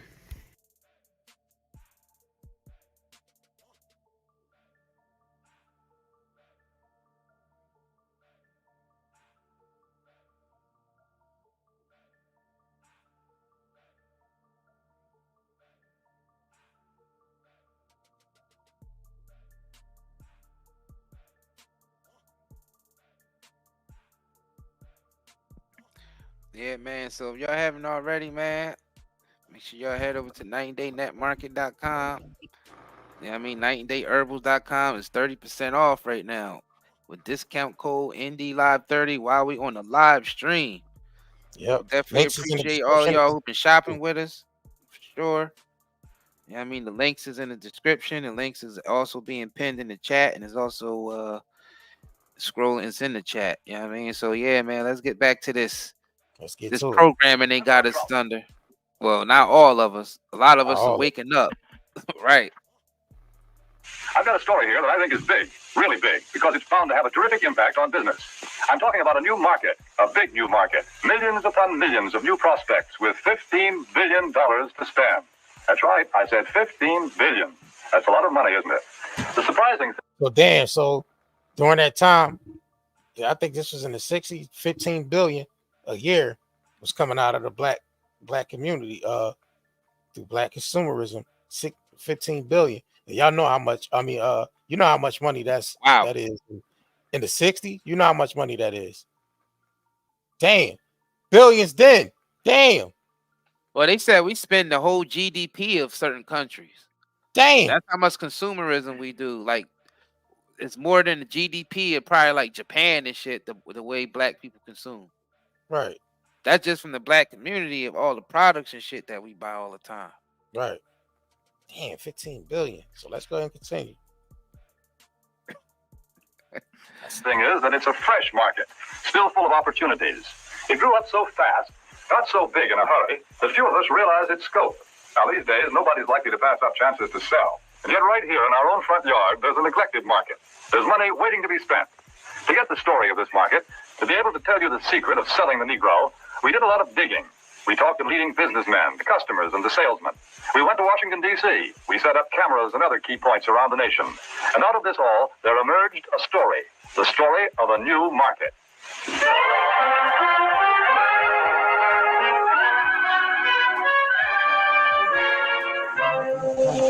Yes, this is the market we're talking about, the new Negro family. Their name is Wells or Wilson, Smith or Brown or Alexander or Breen. They live in Chicago, in Atlanta or New York, in Detroit, St. Louis, Los Angeles, any one of 1,000 cities and towns. All over the country, families such as this are enjoying new prosperity. They have new interests, new standards of living, a buying power they've never enjoyed before. They're good prospects for practically all types of goods and services. All too often, though, they're overlooked prospects. Why? Because of some good, valid reason? No. They're overlooked because of mistaken ideas. Because of out-of-date ideas about how the Negro lives, how he buys. The truth of the matter is that the Negro lives pretty much the same as other folks. He buys pretty much the same way, too. But just the same, a lot of old doubts and opinions keep cropping up over and over again. I don't like to do business with Negroes. They're drifters. You can't keep track of them. Yes, although a lot of people think that way, the truth is that 1 out of every 3 Negro families living in cities today owns its own home. That figure comes directly from the United States Bureau of Census. Maybe so, but You heard that most of the time, most of the Negro around that time owned their own home around that time. But could we acknowledge the fact that even in this time piece, in this era, that we were all manufactured, even from here? Like, this is all manufactured living. Yeah, pretty much. Like, we didn't come from this type shit that they promoting here. You see, this is still a commercial. Like, you still buying their brand of cars, their brand of clothing. That's the point. Their style of architecture in your home. Like, you can understand, they manufactured the black community to aspire to be this, just so we can consume. Inspired to be like the system. Yeah. Facts. This is advanced programming. Yup. And this documentary is basically showing how they did it. You know what I mean? So they able to map out your whole life before you're even born, because they understand how the market go. Yeah. So your life, so the individuals actually become the product. Yeah, the individual become the product and not the product.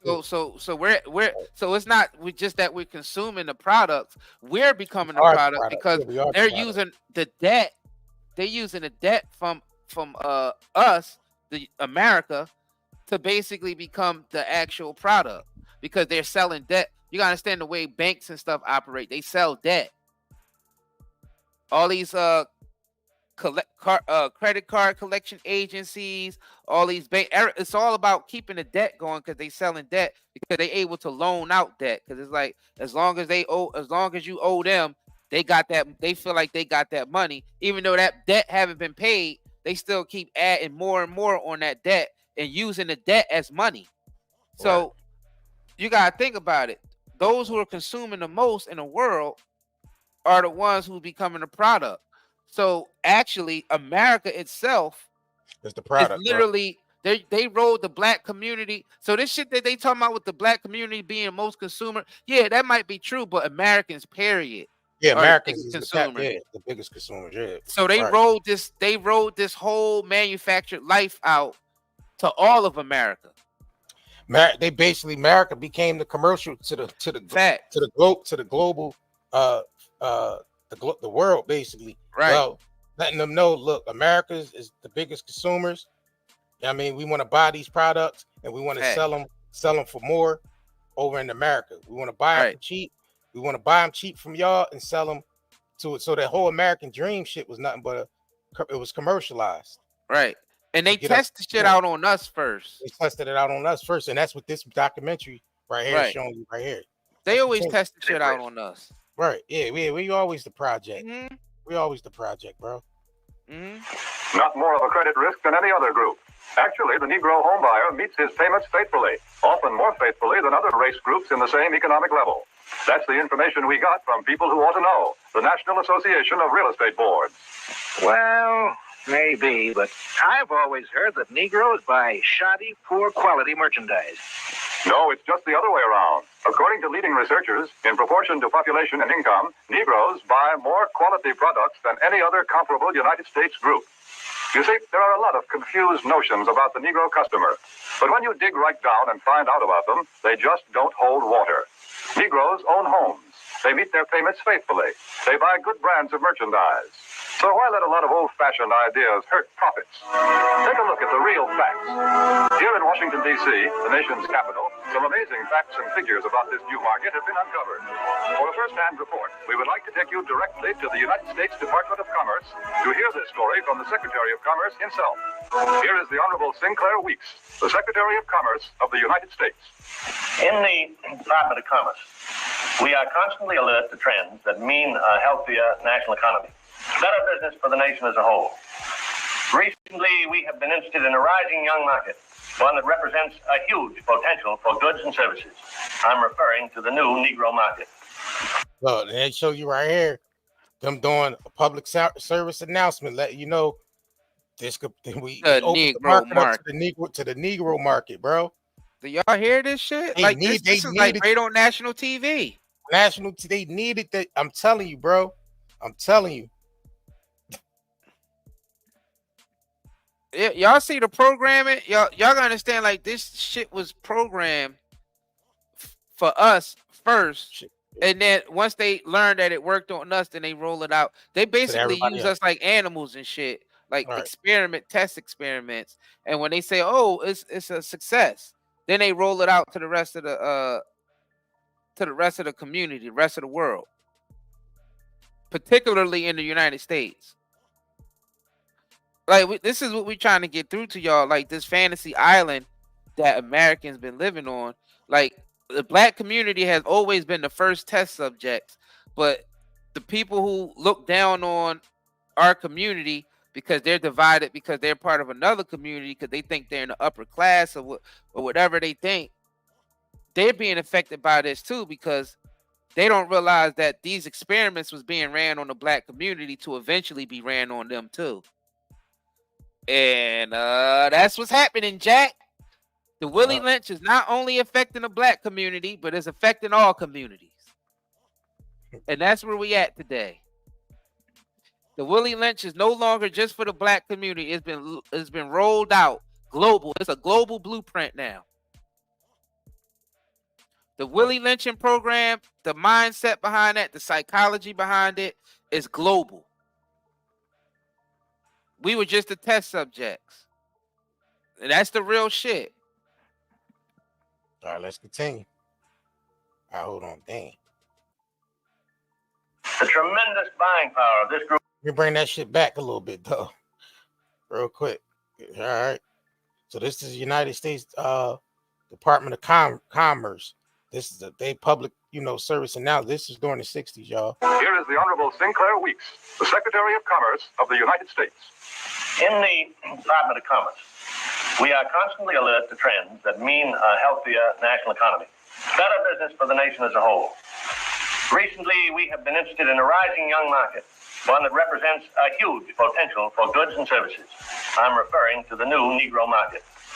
The tremendous buying power of this group is backed, of course, by an increased earning power. The average Negro family's income is at a record high. In fact, since 1939, it has increased more than the average income of all other Americans. Just take a look at a few figures. An official Department of Commerce report shows that at least 1/3 of the Negroes living in cities earn from $2,000 to $5,000 a year. Today, the average Negro wage earner brings home a paycheck 4 times larger than the one he collected in 1939. As a whole, the Negro market has a total income of about $15 billion every year. And after taxes, Negro families still have many billions of dollars to spend. Here is a buying power. Don't let them go over the air. He said, even though it's $15 billion a year, he said they still have billions of dollars to spend. And it's designed. It's a design prison because they make sure they give you jobs to where you have to depend on the system to even keep returning back to that job. Because you gotta think about it. all the shit that you do adds up to you just going back to work and basically living paycheck to paycheck. Even if they paying you $2,500 every week or $5,000 every month or whatever, you still using that shit for pay because everything designed around you is price gouging and expensive, and it keeps them rich and it keeps you poor. But they give you the illusion that they raising your money. But now people starting to actually see the effect. Like, damn, my paycheck ain't worth shit no more. Yeah, it's not reflecting. Now people starting to see the reality of that, and that's what we're trying to get through to y'all. So even though they gave y'all good jobs, they also put a structure of slavery around you because all the goods and services you paying for is price gouging you. Right. So it's still a system of slavery that they get extremely wealthy off of by keeping you enslaved to the products. Yeah. Have a tremendous effect on our national economy and on business prosperity in general.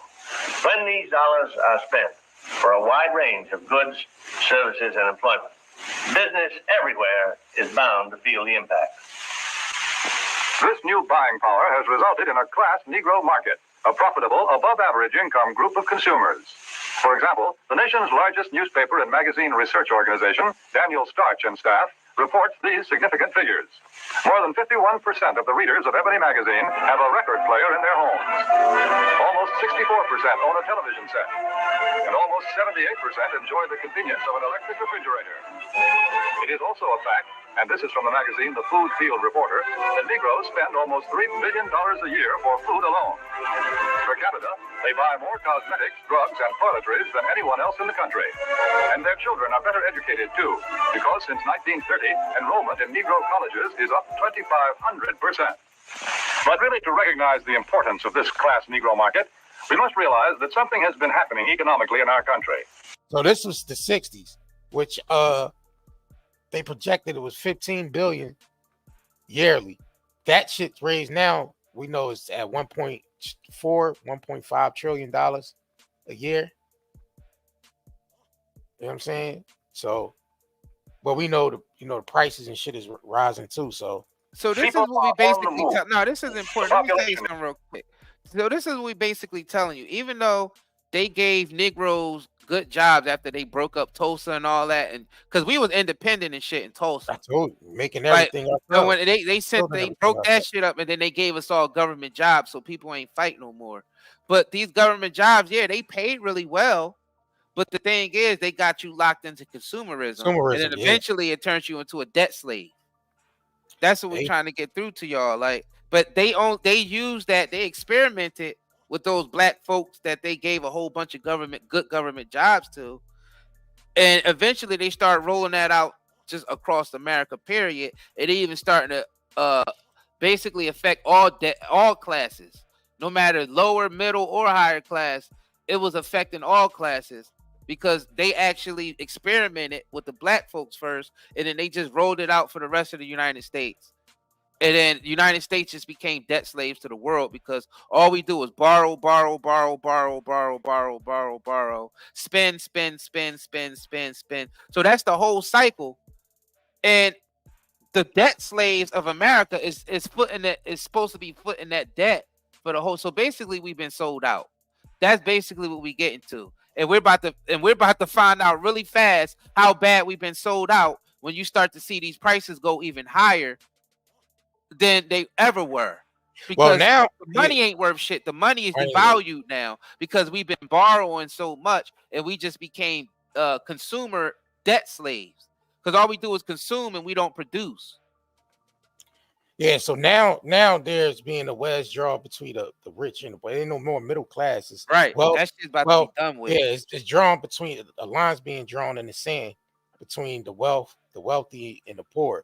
I'm talking about the extremely poor now. It's not the poor you've been seeing like this. So now you're starting to see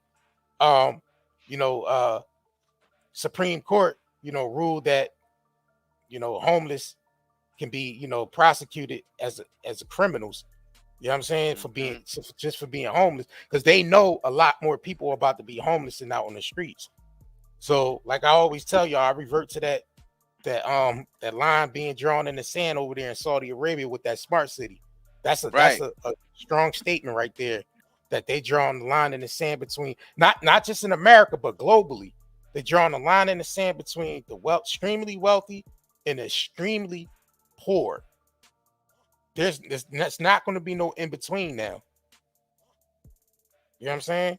There's no in between now. So this is what we just, trying to get to y'all with is showing y'all that how the fuck they got us locked, they got us capsulating into this fucking loop of Right. constant 4 years. Right. consuming, and they basically playing off of that with this political shit. Right.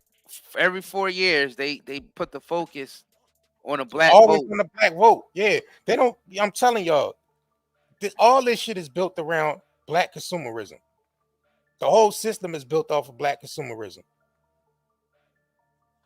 Because it's based off the black vote because the black man represents the soul, so it's really about getting the soul's vote. The energy. Yeah, it's about getting so it's a symbolic thing that they do. It's a symbolic ritual that they're doing because they trying to get the approval from the soul to keep this buffoonery going.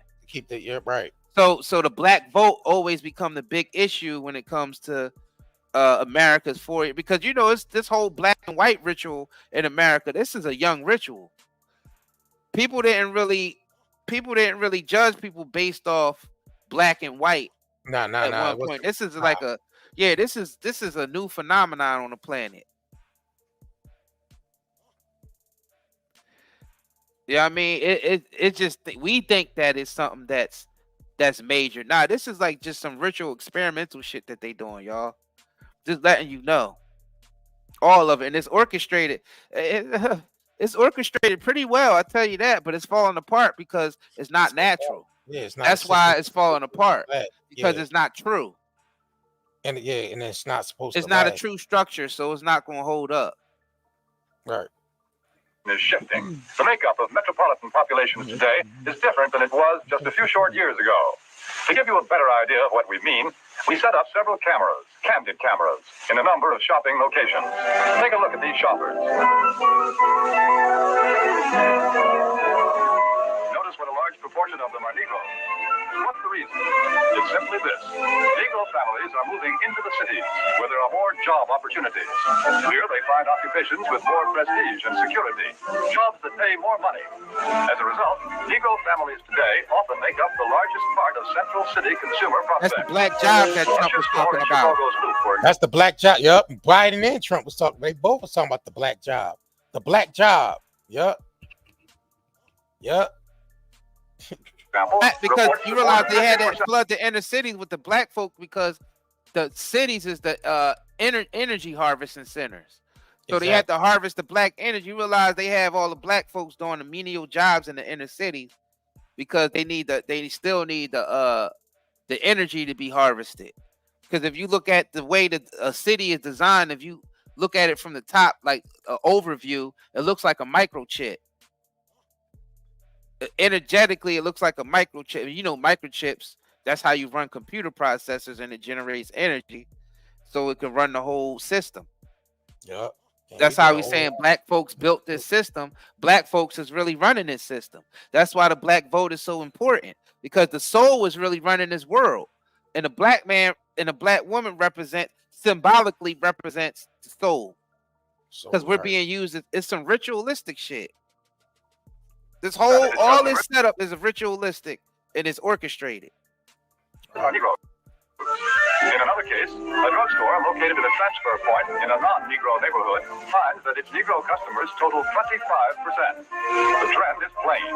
The new Negro families today are moving into more populated areas, to the cities, where there are more stores, more buying opportunities. Since 1940, in San Francisco alone, the Negro market has increased by 89%. Yeah, you see that? Yep. San Francisco. These the key. Wow. These the key areas where black folks started moving to. Philadelphia, Soul Houston, Brother #1, San Francisco, Chicago. You know what I'm saying? Basically, that started moving to these areas where more of these stores and more of these where they was able to have access to all the shopping they wanted to do. Now we're telling y'all that's what they're doing with the 15-minute cities now. They using the same structure for the 15-minute smart cities, where everything there in that 15-mile radius is everything you need is there. You're not even gonna be able to go outside of that 15-mile radius because they like there's no point for you to do that because everything is within that 15-minute radius. So they still using that same system, but only thing they changing is the infrastructure. That's it. Ashbro asks, how don't black people in America have an identity? We are Americans. I trace my lineage back to the 1500s in the U.S. because unfortunately, a lot of people from our community think that we came from Africa. That's why we lost identity. Yeah, it's only a few that of we us all came from Africa, right. when that's not true. Yeah, it's only a few of us that could actually trace back to that. Right. It's not everybody can do that. Right. Not everybody can do that. Facts.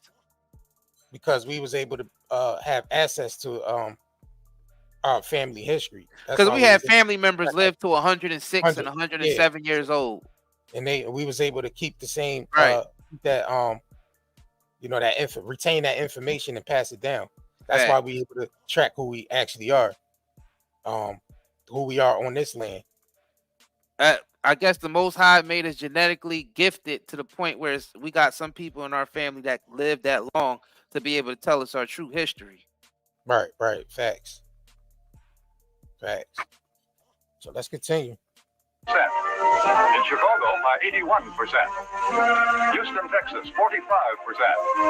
Philadelphia, 50%. The impact of this new buying force is so tremendous. So this is the rest of the places where the Negro man migrated to. You gotta remember, we lived in the suburbs first, y'all. I gotta realize that we was in the suburbs and we moved to these designated areas to be because they built the city based off of our consumerism.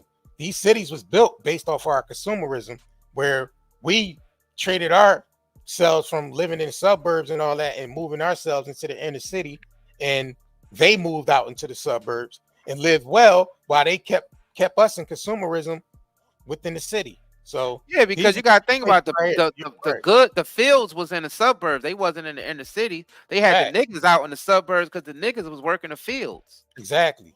So but it changed once they built up the city structure and they brought the government jobs in, and the industry started changing. Right. You know what I'm saying? The industry started changing because of the Industrial Revolution and everything, trains and all that shit. Right. It started building more railroads and that's another whole history. See, most niggas don't know this history. That's why they come on our stream and they be ignorant. And when they talk to us ignorant and we see like the ignorance, it's like you could tell they just didn't go get the education. That's what it was about. They just didn't go get the education. Speaking of education. So that's because you don't have the information. Okay. Huh? Just public. All you got to do is go look it up. Huh? Okay. I didn't come here to find out what you think. No, I'm just asking. No, you didn't. You say you thought. I don't want to hear it. Okay. Huh? Okay. So well, I don't want to hear what you thought. I saw the check, nigga. Huh? So I got to sit in what you thought. Who cares? Huh? That's all I'm saying. All right. Let's continue. But actually, in 14... So these are the key places: New York, Chicago, Philadelphia, Washington, D.C., Baltimore, Detroit, New Orleans, Memphis, Birmingham, St. Louis, Atlanta, Houston, Cleveland, and Los Angeles. Those are the slave centers where the energy harvesting centers. Yeah, and that's all those cities up here are energy harvesting cities where they harvest black energy. On our energy. Yeah, they right. on our energy. And they still doing it now. Without Negro support. They still doing it now. Yeah. Right. Damn, play, nigga. Damn, this shit. A product must have the backing of this big new buying power to be a leader in the field. What do you have to sell? Chewing gum or cars? Toothpaste or transportation? Whatever it is, here are millions of prospects. And these prospects are everywhere. Negro customers can no longer be pigeonholed. They cannot be classified as prospects who trade only in certain stores, certain neighborhoods. Today, Negroes shop downtown. They shop I like the little innocent music they use in the back. The little harmless music. Little harmless music in the back. Yeah, you know what I mean? Right. For the programming, right? It gets your mindset in acceptance mode. Yeah, right. But nah, Yeah. we here to shed all that shit, bro. Hell Sell no. to them. But we all know that before you can sell to customers, you've got to get to know them. You must understand Sounds something magical, about bro. them. Sound like Willy What Wonka the and Negro- shit. Huh? Shit sound magical, nigga. Yeah, That shit. it do. Yeah, on some You think goddamn of Willy Wonka Bewitched. type of shit. You think of Right. Willy Bewitched Wonka. or Willy Wonka or some shit. Yeah, right. That shit sound all magical. Right, right. Why do they buy? How do you sell to them? Let's find out. Let's hear the opinion of men who have spent a lifetime studying the buying habits of customers the world over. Here is what sales psychologists have to say about selling to the Negro. The secret of To the Negro. Ain't like make that shit of selling to the Negro. Like, Right. bro, Right. with the magical music behind it. Y'all niggas Right. don't see the programming in that. You, No, there's nothing unusual about that.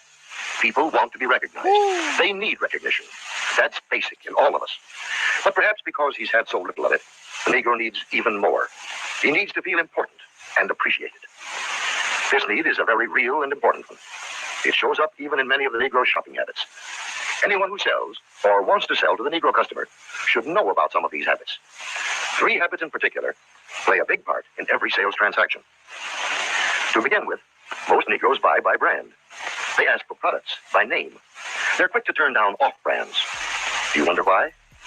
Well, listen to what this customer is thinking. That last hat I bought, it just didn't hold up at all. You see, for a long time, the Negro has been sold a lot of shoddy, second-class merchandise. So now he asks for name brands in order to make sure he gets his money's worth. Buying by brand, that's the first important Negro buying habit. And it's weird that they have us wearing all that shit, and they don't even be wearing that shit, bro. Like all the people that manufacture these famous brands and all, they don't wear that shit. they don't even All wear that shit is built around our consumerism. Right. All the stores that sell this shit, all these name brands, that shit is based off our consumption. They don't wear that shit. They damn sure don't, bro. They wear tailor-made shit that be made from the finest cloths and all that shit. And meanwhile, the shit they making be, I ain't even going that. Let's just continue. I don't even want to. Now for the Let's second. The Negro buys good quality merchandise. Symbols of quality and prestige are very important to the Negro customer. This woman, for example, is buying fine crystalware, but she is also buying the admiration and approval of her friends and relatives. Listen to her thoughts. My, isn't it beautiful? I can hardly wait to show it to Sally and Joe.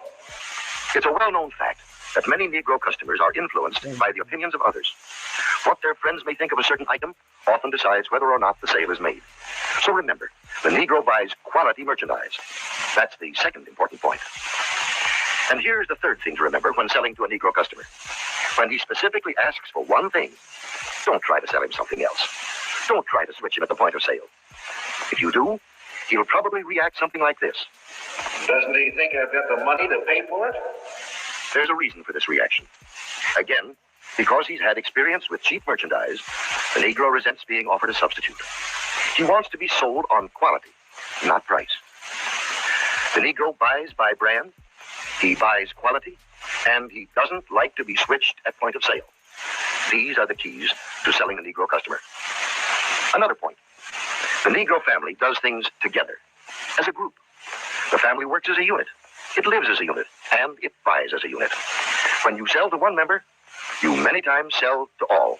It's also true that many places of entertainment are still closed to the Negro.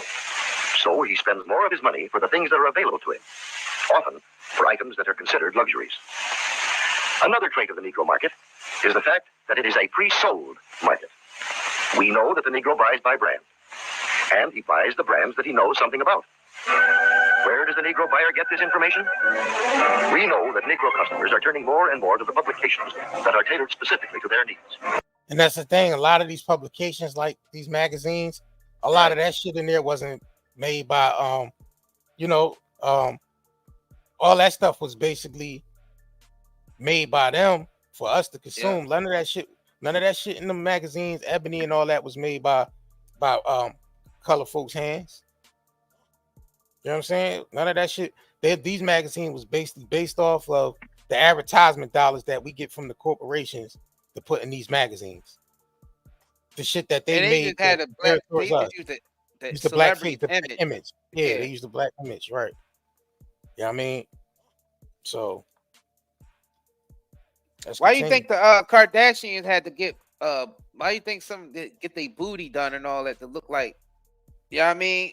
And then they push the type brand and then they, you know what I mean? And they y'all see what they doing. And you keeping up with the Kardashians, keeping up with the Joneses. Joneses, yeah. So y'all see that we telling y'all they started with our community first, but then now other communities is adapting the same behavior. Mm-hmm. Y'all see what's going on. So the experimentation started in the black community first, and then they rolled it out to everybody else. So this is just not exclusively a black on attack on the black community. This is attack on people. Period. People, yeah. We would just use that to experiment first. Right. Are turning more and more to the publications that are tailored specifically to their needs, that give them the news and the information that they want to read about. Many leading businessmen and companies already know this. That's why so many of them are taking this direct, sure route of reaching the Negro customer. The vice president of advertising of the Truman Watch Company, for example, says this. In many important cities throughout the United States, Negroes are important customers of the credit union. Therefore, it seemed that Ebony magazine would be a very important advertising medium for us. We would say it was very well received, and from our viewpoint, a very successful campaign. From the Remington Rand Company comes this statement. Our records show that advertising in Ebony has been effective in many ways. As all good advertising should, it has built a terrific amount of goodwill and has brought a volume of sales and sales inquiries. A representative of the Alaga Syrup Company makes this statement. Because of Alaga's regard for the influence of ebony in the Negro market, advertising space was doubled. Alaga's long experience in selling to Negroes now takes the most direct route to its best customers, reaching Ebony's 2.5 million audience in every issue. And here are the statements of still other business leaders. Yes, many business leaders are discovering the most direct and most efficient way of reaching the new Negro market. Look here at the results of the same advertisement in two different publications, Ebony and another general magazine. You can see that proportionately, more men and women read the ad in Ebony than the one in the other magazine. And they did a better job of remembering it, too.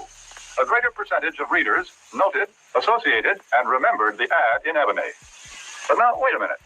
If the Negro market is so big and easy to reach, why aren't more companies going out after it?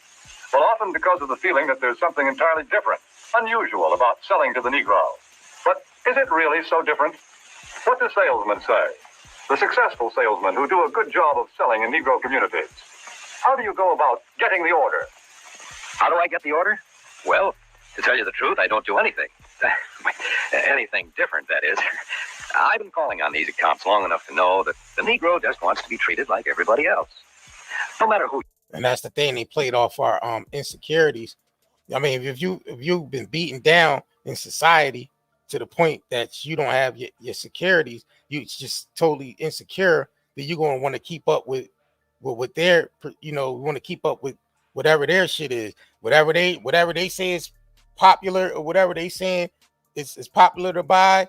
Well, you want to be like, and I hate to use black man, white man shit, because that's not what it's about. But you know what I mean, you want to be like this, you want to be like this particular group, then you got to buy here, you got to buy there, to basically like the whole mentality to keep up with the Joneses mentality. That shit was ran on us first. That operation was ran on us based off our insecurities. So now we feel like we got to buy all this shit to feel secure in life, bro.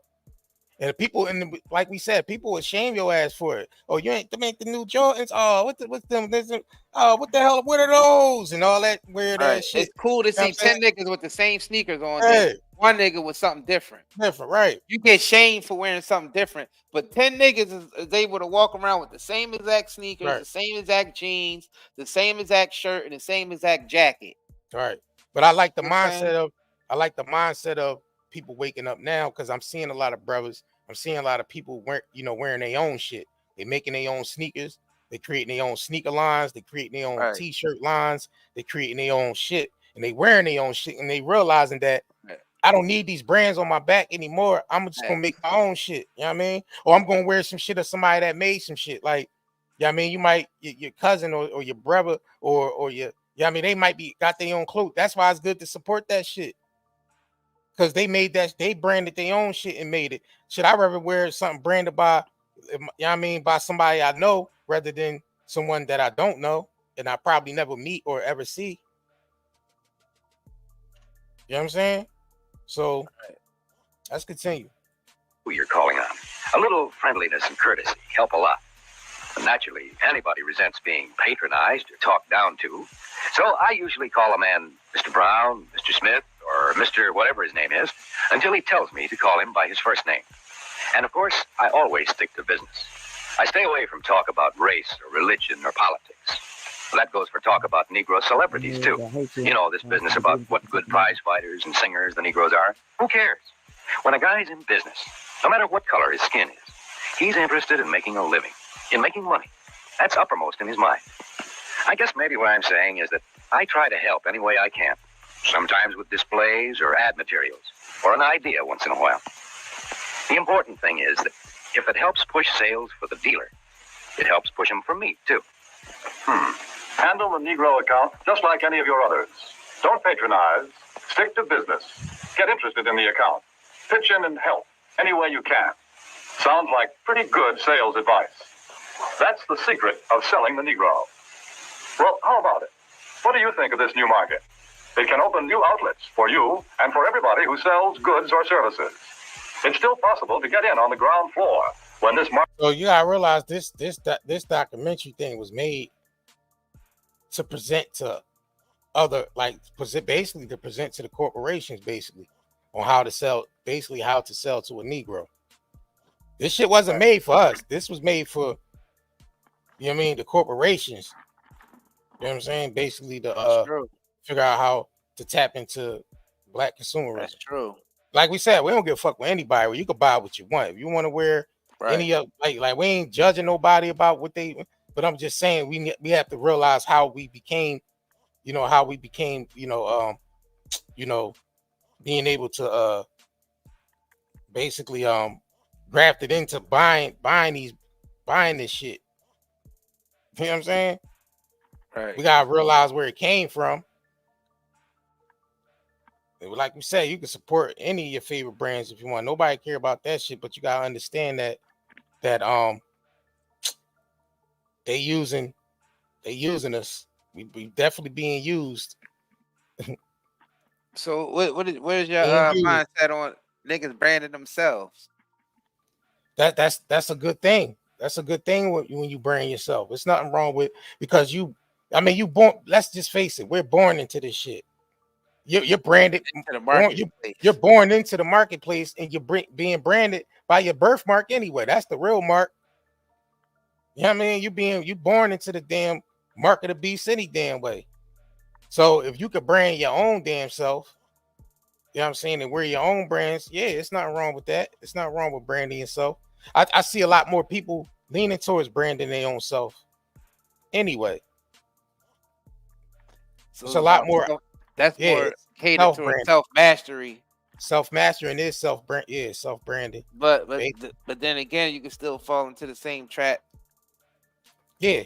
That got us in the slavery. Well, I mean, I don't think anybody. It's about the balance thing. It's about balance, because I don't think anybody exempt from the marketplace. Right. We all born into it. Buying and selling. We all born into buying and selling, whether it's in a religion form, whether it's in the political form, whether it's in a product form. Everything is buying and selling. They trying to sell us on this same shit every 4 years. Republican and Democrat. That's buying and selling. Right. So we're born into the marketplace. No one exempt from the marketplace, but it's all about how you use the marketplace as well. Facts. You know what I'm saying? So basically, ain't nothing wrong with the marketplace in itself. Is basically how you use the market. How you use the marketplace use you. Use the marketplace. Don't let the marketplace use you. Yeah. It's cool to be in the marketplace, but don't let the marketplace use you. Same thing with the computer. So it goes back to what we were saying at the beginning of the damn live stream. Balance. Self-mastery. Not being too extreme to the right or too extreme to the left. Like, there's nothing wrong with consumerism in moderation, but when it's getting to the point where it's trillions of dollars a year, what in the hell is going on with that? Now, like we said, price gouging plays a factor into that, but also the money devaluing, it plays the biggest factor, because the money ain't real. Because all we doing, we're not producing anything anymore. We're just consuming. That's where we got ourselves in the jam. It's when we became total consumers and we stopped making shit. America is based off of consuming everything else from outside of this country. Everything is imported and there's nothing going out. Right. That's the problem. The biggest problem. That weakened the economy. It weakened everything. It weakened every damn thing. Right. That's why we focused on working with people who's entrepreneurs, who actually got the skill to make their own products. Right. I mean, we realize how important that is in this day and age, because we're losing that skill and those types of individuals. Right. That's why, like, how niggas gonna clown us for working with Amish when the Amish is all about self-sustainability, and that's gonna be key. Self-sustainability is gonna be key in coming years, because y'all see the system is falling apart. As it should. As it should. No system's supposed to last forever, as it should. Right. Facts. The mark of the beast we born into is not going to last forever. In the grand scheme of things, in the grand scheme of things, in the grand scheme of things, the marketplace we're born into is not going to last forever. Nah. It has to be destroyed, right? Right. You know what I'm saying? In order to rebuild. And marketplace shit go up and down all the time. Exactly. That's all the marketplace is. Up and down. Up and down.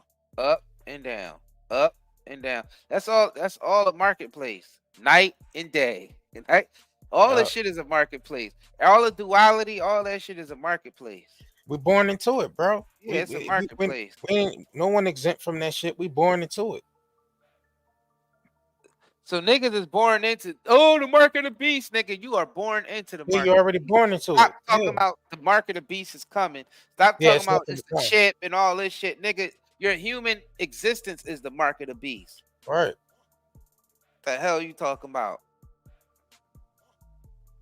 I mean, we buy and sell everything on this planet. Like I said, religions bought and sold. Whether you free or a slave, you still have to operate on a marketplace. Yeah.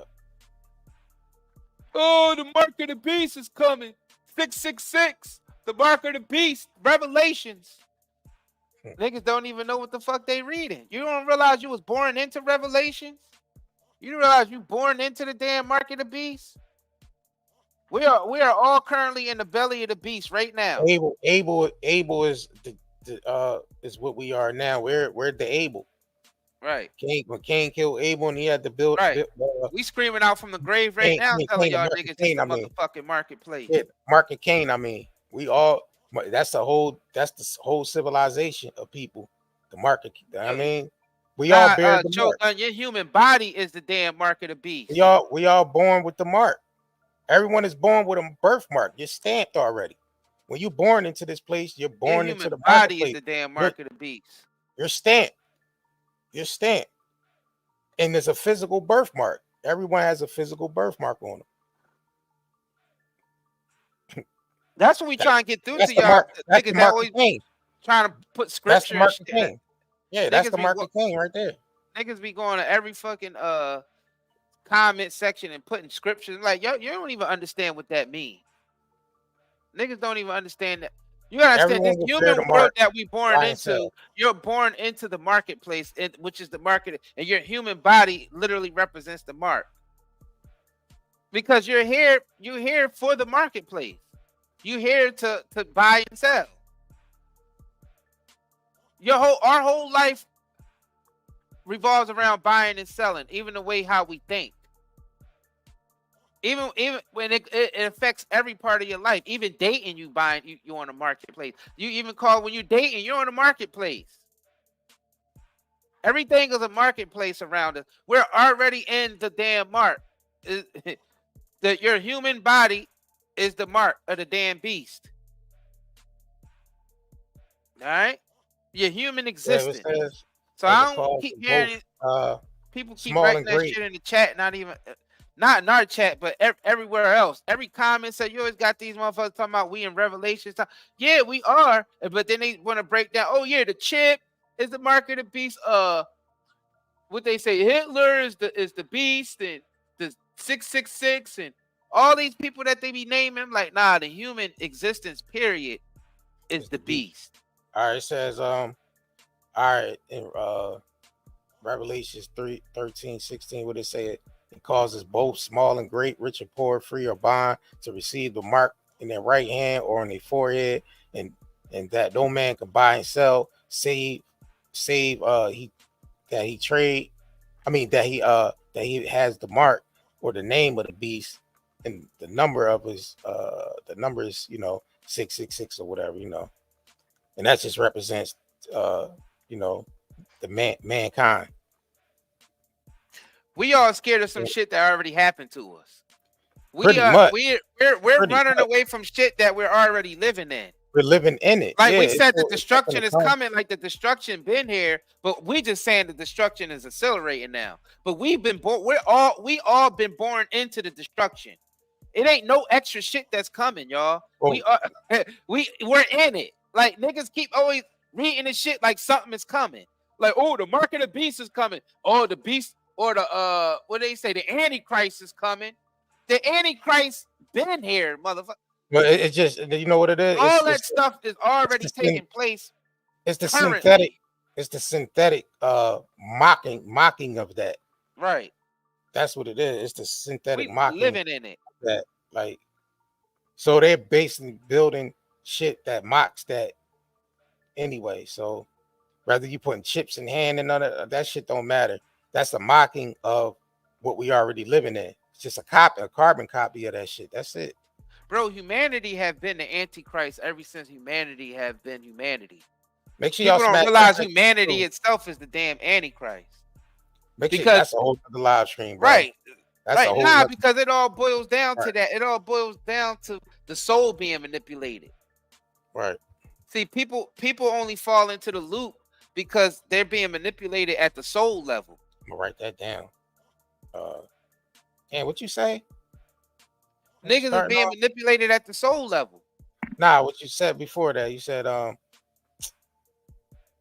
dang, I forgot what the hell you just said. Because I was gonna write that shit down real quick too. That we could make that. But I said it was a whole nother live. That could be a whole nother live stream. What, that we being manipulated at the soul level? That's how they get into us. You know what I'm saying? So you gotta think about it. You gotta realize your soul is in the marketplace. Oh yeah, the true mark of the beast. That's right. It's humanity. Yeah, okay. The Antichrist is humanity itself. Humanity itself. You gotta think about it. When you read the scriptures about all the martyrs and all that, who's killing these martyrs? Who's killing Jesus and the disciples and who's killing all these individuals? It's the humanity that's doing it. It's humans that's doing it. Right. Humanity is the Antichrist. Because anything that comes here and speaks the truth, humanity kills it off, and they let the murderer roam free. Humanity lets the murderer roam free, and they kill the individuals who try to help them. That's the Antichrist. Humanity is the Antichrist. Let's just be real. Humans ain't shit. Anybody who come here to try to help, they either get crucified, beat up, put down. It's the same story, different author, right, Shogun? It's the same story, different author. It's happens over and over again. Because these are concepts. Is the Antichrist. Because these are concepts. That's not about right. See, people get it confused where they bring it to the physical level of who did what, who's the name of this person. They don't realize these are concepts. Even if you want to talk about Jesus or Abraham and all, these are concepts for humanity, period, that speaks to the soul. It's not about the individual. Who cares what his name is? Did you get the message? Facts. Who care what the name is? Did you get the And that's the message? key. That's what they keep us focusing on, who the characters are. We Right. don't care about who the characters are. Right. Did you get the message? Did you get the message? The concept, the highest concept behind the key. Because you gotta think about it, they have to control everything through the black community because of the soul thing. You gotta understand, this is so the thing is, the way they do it is so orchestrated. It's almost like a stage play the way they set this shit up. It's very orchestrated. Like how it's like Truman Show, bro. Yeah, it's very orchestrated, bro. Remember the Truman Show where everything was built around his life. All the consumerism, he was doing everything. All the consumerism, him going to school, him having a job, him getting married, him having children. All of it was the a whole Truman thing Show. was built around Truman. Everything was built around Truman. You know what I'm saying? That's a good movie to watch if you ain't watched the Truman Show. In the sense we mentioned it, you could probably go back and watch it with a different lens. Right. Watch it with a different lens. Because that's a whole synthetic community. Right. Like, and that synthetic community, the Truman Show, was all based around consumerism, because those actors and stuff and the people who was directing the Truman Show was making mass amount of money off of advertisement. Yep. So that's what we're trying to tell, and that's about control. And the true man represents the soul. True man. The soul is being controlled by this marketplace in its physical reality. And humanity is the Antichrist, because humanity is against your own soul. Yeah, the flesh. And your soul represents Christ, because your body is your body holds the spirit of God. Your body is the temple that holds the spirit of God. So that means the spirit of God is in you. So that means the spirit that's in you is Christ then, or any type of light energy you believe in. Any type of God energy or infinite energy is in you. Right. Shogun, Truman Show, story of my life. Exactly. So this physical reality is literally the Antichrist, because it's synthetic. Everything that comes out of humanity is synthetic. Believe it or not, it's all structured and it's all synthetic. That's why there's so many people's in depressed, like in a depressed state, because we haven't owned that fact yet, that this place is extremely vain at the end of the day. Earth is extremely vain at the end of the day. It's so vain that it's almost pointless. And the only thing that really remains with you is the energetic things that happen to you. That's the energetic things is what your subconscious mind stores, like record keeping. Yeah, that's why we go through post-traumatic stress and keeps us insecure, because it's past hurts that actually affect our DNA. So it's being passed from generation. We call it generational curses. But it's passed down through the DNA, right? Yeah, we call it generational curses, and it's actually a negative mindset energy, a mentality that's literally passed through our DNA. So, and I'm telling you, it's fabricated though. This insecurity that we have and who we think we are, it's all fabricated. Synthetic lights, bro. Yep. And religion was one of the biggest things to help fabricate that, because you realize there's a church on every block in the inner cities, but it ain't doing shit for people morality. Or mosque or whatever's on that. Yeah. Well, any temple. Right. It's not translating. Right. Within the environment that it's in. Because the only real temple that the scriptures is talking about is your own body. That's why. It's not talking about no building structure. It's not talking about no social structure. It's talking about your own temple. That's why your body is the temple or the church that house the spirit of God. It's not a so you get your instruction from balancing yourself within. So it still goes back to that, whether you believe in the Christian mumbo jumbo or the Muslim mumbo jumbo or the Jewish mumbo jumbo or not. Because all that shit is secondary to you. All that religious shit is secondary to you. Right. That's what I say. You're more important than all those religions. Yeah, nothing outside of you is more important. Right. You know what I mean? You're more important than all that Democratic and Republican shit.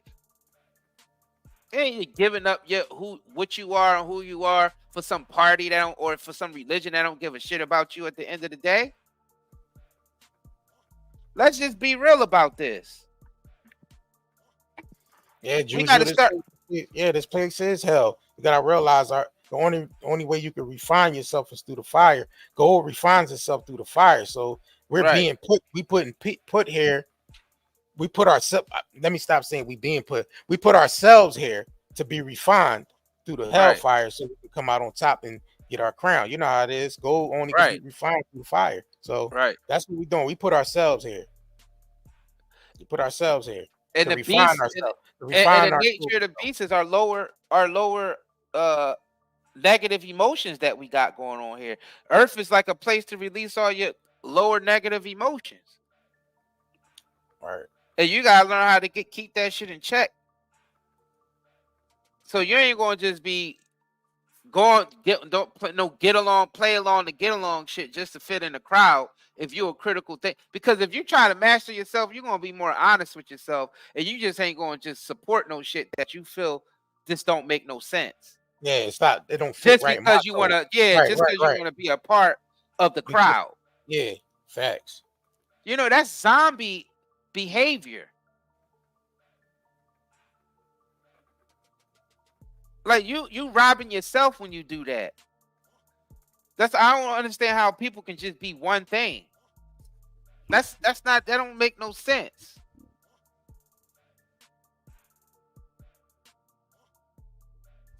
Yo, we reached the 2 hour and 20 mark. Yeah, we about to. We want to definitely thank y'all for coming through for this one. Right, this is live stream right here was one of this got mad replay value on this one. Bring And this the type of content I feel like need to be said. I know it's a lot of shit going on this app, and I know y'all paying attention to a lot of the bullshit that's going on, and whatever. You know what I'm saying? But this type of shit need to be talked about as well. It need to be focused on as well, amongst all the bullshit that niggas is, doing on this app or whatever. This shit need to be talked about the most. Right. You know what I'm saying? So, and this is only for the people that's vibing on this vibratory rate right now. This live stream ain't for everybody. This shit ain't for everybody. It's for a narrow few. You know what I mean? This live stream ain't for everybody. It is for everybody, but it ain't for everybody at the same time. Yeah, technically it is for everybody. It's for everybody, but it ain't for everybody because we know people. The only people gonna get it is the people that vibe towards it. I mean, to tell you the truth, this should be shared organically to the people who realize, you know what I'm saying, this is the point where we reached. This is for the people who's not on Fantasy Island anymore. This is for the people that know exactly where things are going, because you can't keep going one direction and thinking a different result is going to happen. It's only going to get worse and worse. And we created this big bubble that's about to burst now. Like we said, we've been living on Fantasy Island for too long, but this shit is about to collapse. It's only a matter of when. And it's already been building up. The collapse has already been happening because you're starting to see the reflection of that when you go to the gas pump. You're starting to see the reflection of that when you go to the grocery store. You know what I'm saying? And it's only going to get worse because it's supposed to. Yeah. Because the system is not sustainable. Humanity is not sustainable.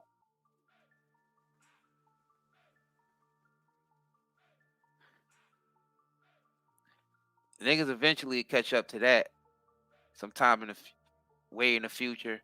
Not y'all, but rest of society eventually catch up to that. But a lot of us realize that humanity isn't sustainable because it's still not our natural state. Yep. Just want to let y'all know that we will have to be up out of here. On that note, man, we'll catch y'all on the next live stream. We out of here. Well, we don't know what the next live stream gonna be, but it's definitely whatever it is, some real shit.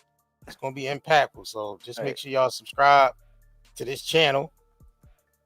And for y'all that don't want to be privy to this information, I suggest y'all hit that goddamn unsubscribe button right now. Hit it. Hell yeah. You know what I'm saying? We definitely appreciate all of y'all, man, who've been shopping with us. Like we said, the discounts going on while we rate on the live stream right now. ND Live 30 on both shops. You get 30% off all your purchases. We definitely You know what I mean? Appreciate all the love and support, man. Cord Curry gang been rocking with us, you know. So stay tuned for the real, because that's all we're gonna be bringing now. So F all that fake shit that's going on out there. No more Fantasy Island. Shit, that should be the title of our next stream. No more Fantasy Island. Shit. Niggas gotta stop living in this fantasy, thinking that, you know what I'm saying, you could keep going one direction and get a different result. It ain't happening. It ain't happening. So on that note, y'all, we up out of here. Peace, y'all. Peace. We the Curry brothers, night and day network. We bring awareness to the community, spreading consciousness. With the truth, we chase greatness. In the darkness, we shine like the brightest stars, using our platform to break mental prisons. You know who we are. From the streets to the stage, we never back down. Constantly evolving, we wear the crown. Mindful warriors, we're changing the game. Never stay the same. Night and day network, we're here to stay. Bring awareness and consciousness every single. What's up, family? It's Isaiah Curry. You been looking raggedy lately? Cause you having trouble finding the right products for your beautiful melanated bodies? Skin so ashy you look albino? Head so dry and nappy you can start a fire with it? When's the last time somebody comes in here? Well, look no further, family, because we got you covered over here at Night and Day Shopping Network. We teamed up with other black entrepreneurs to bring you the best self-care products for us melanated brothers and sisters. And don't feel left out, white people. You can use them too. All the products are all natural and chemical free. We got some raw shea and cocoa butters, body washes, coconut hair conditioners, yucca root shampoo, gift boxes, and gel and oil for your hair locks. All from black-owned companies. It's way better than that crap from Walmart and the dollar store. Shit. So click the link in the description box below and go get you some at nightanddaynetmarket.com. Push the button. Come on, push the button. Yeah, come on, push your button. Push the goddamn button. Push the goddamn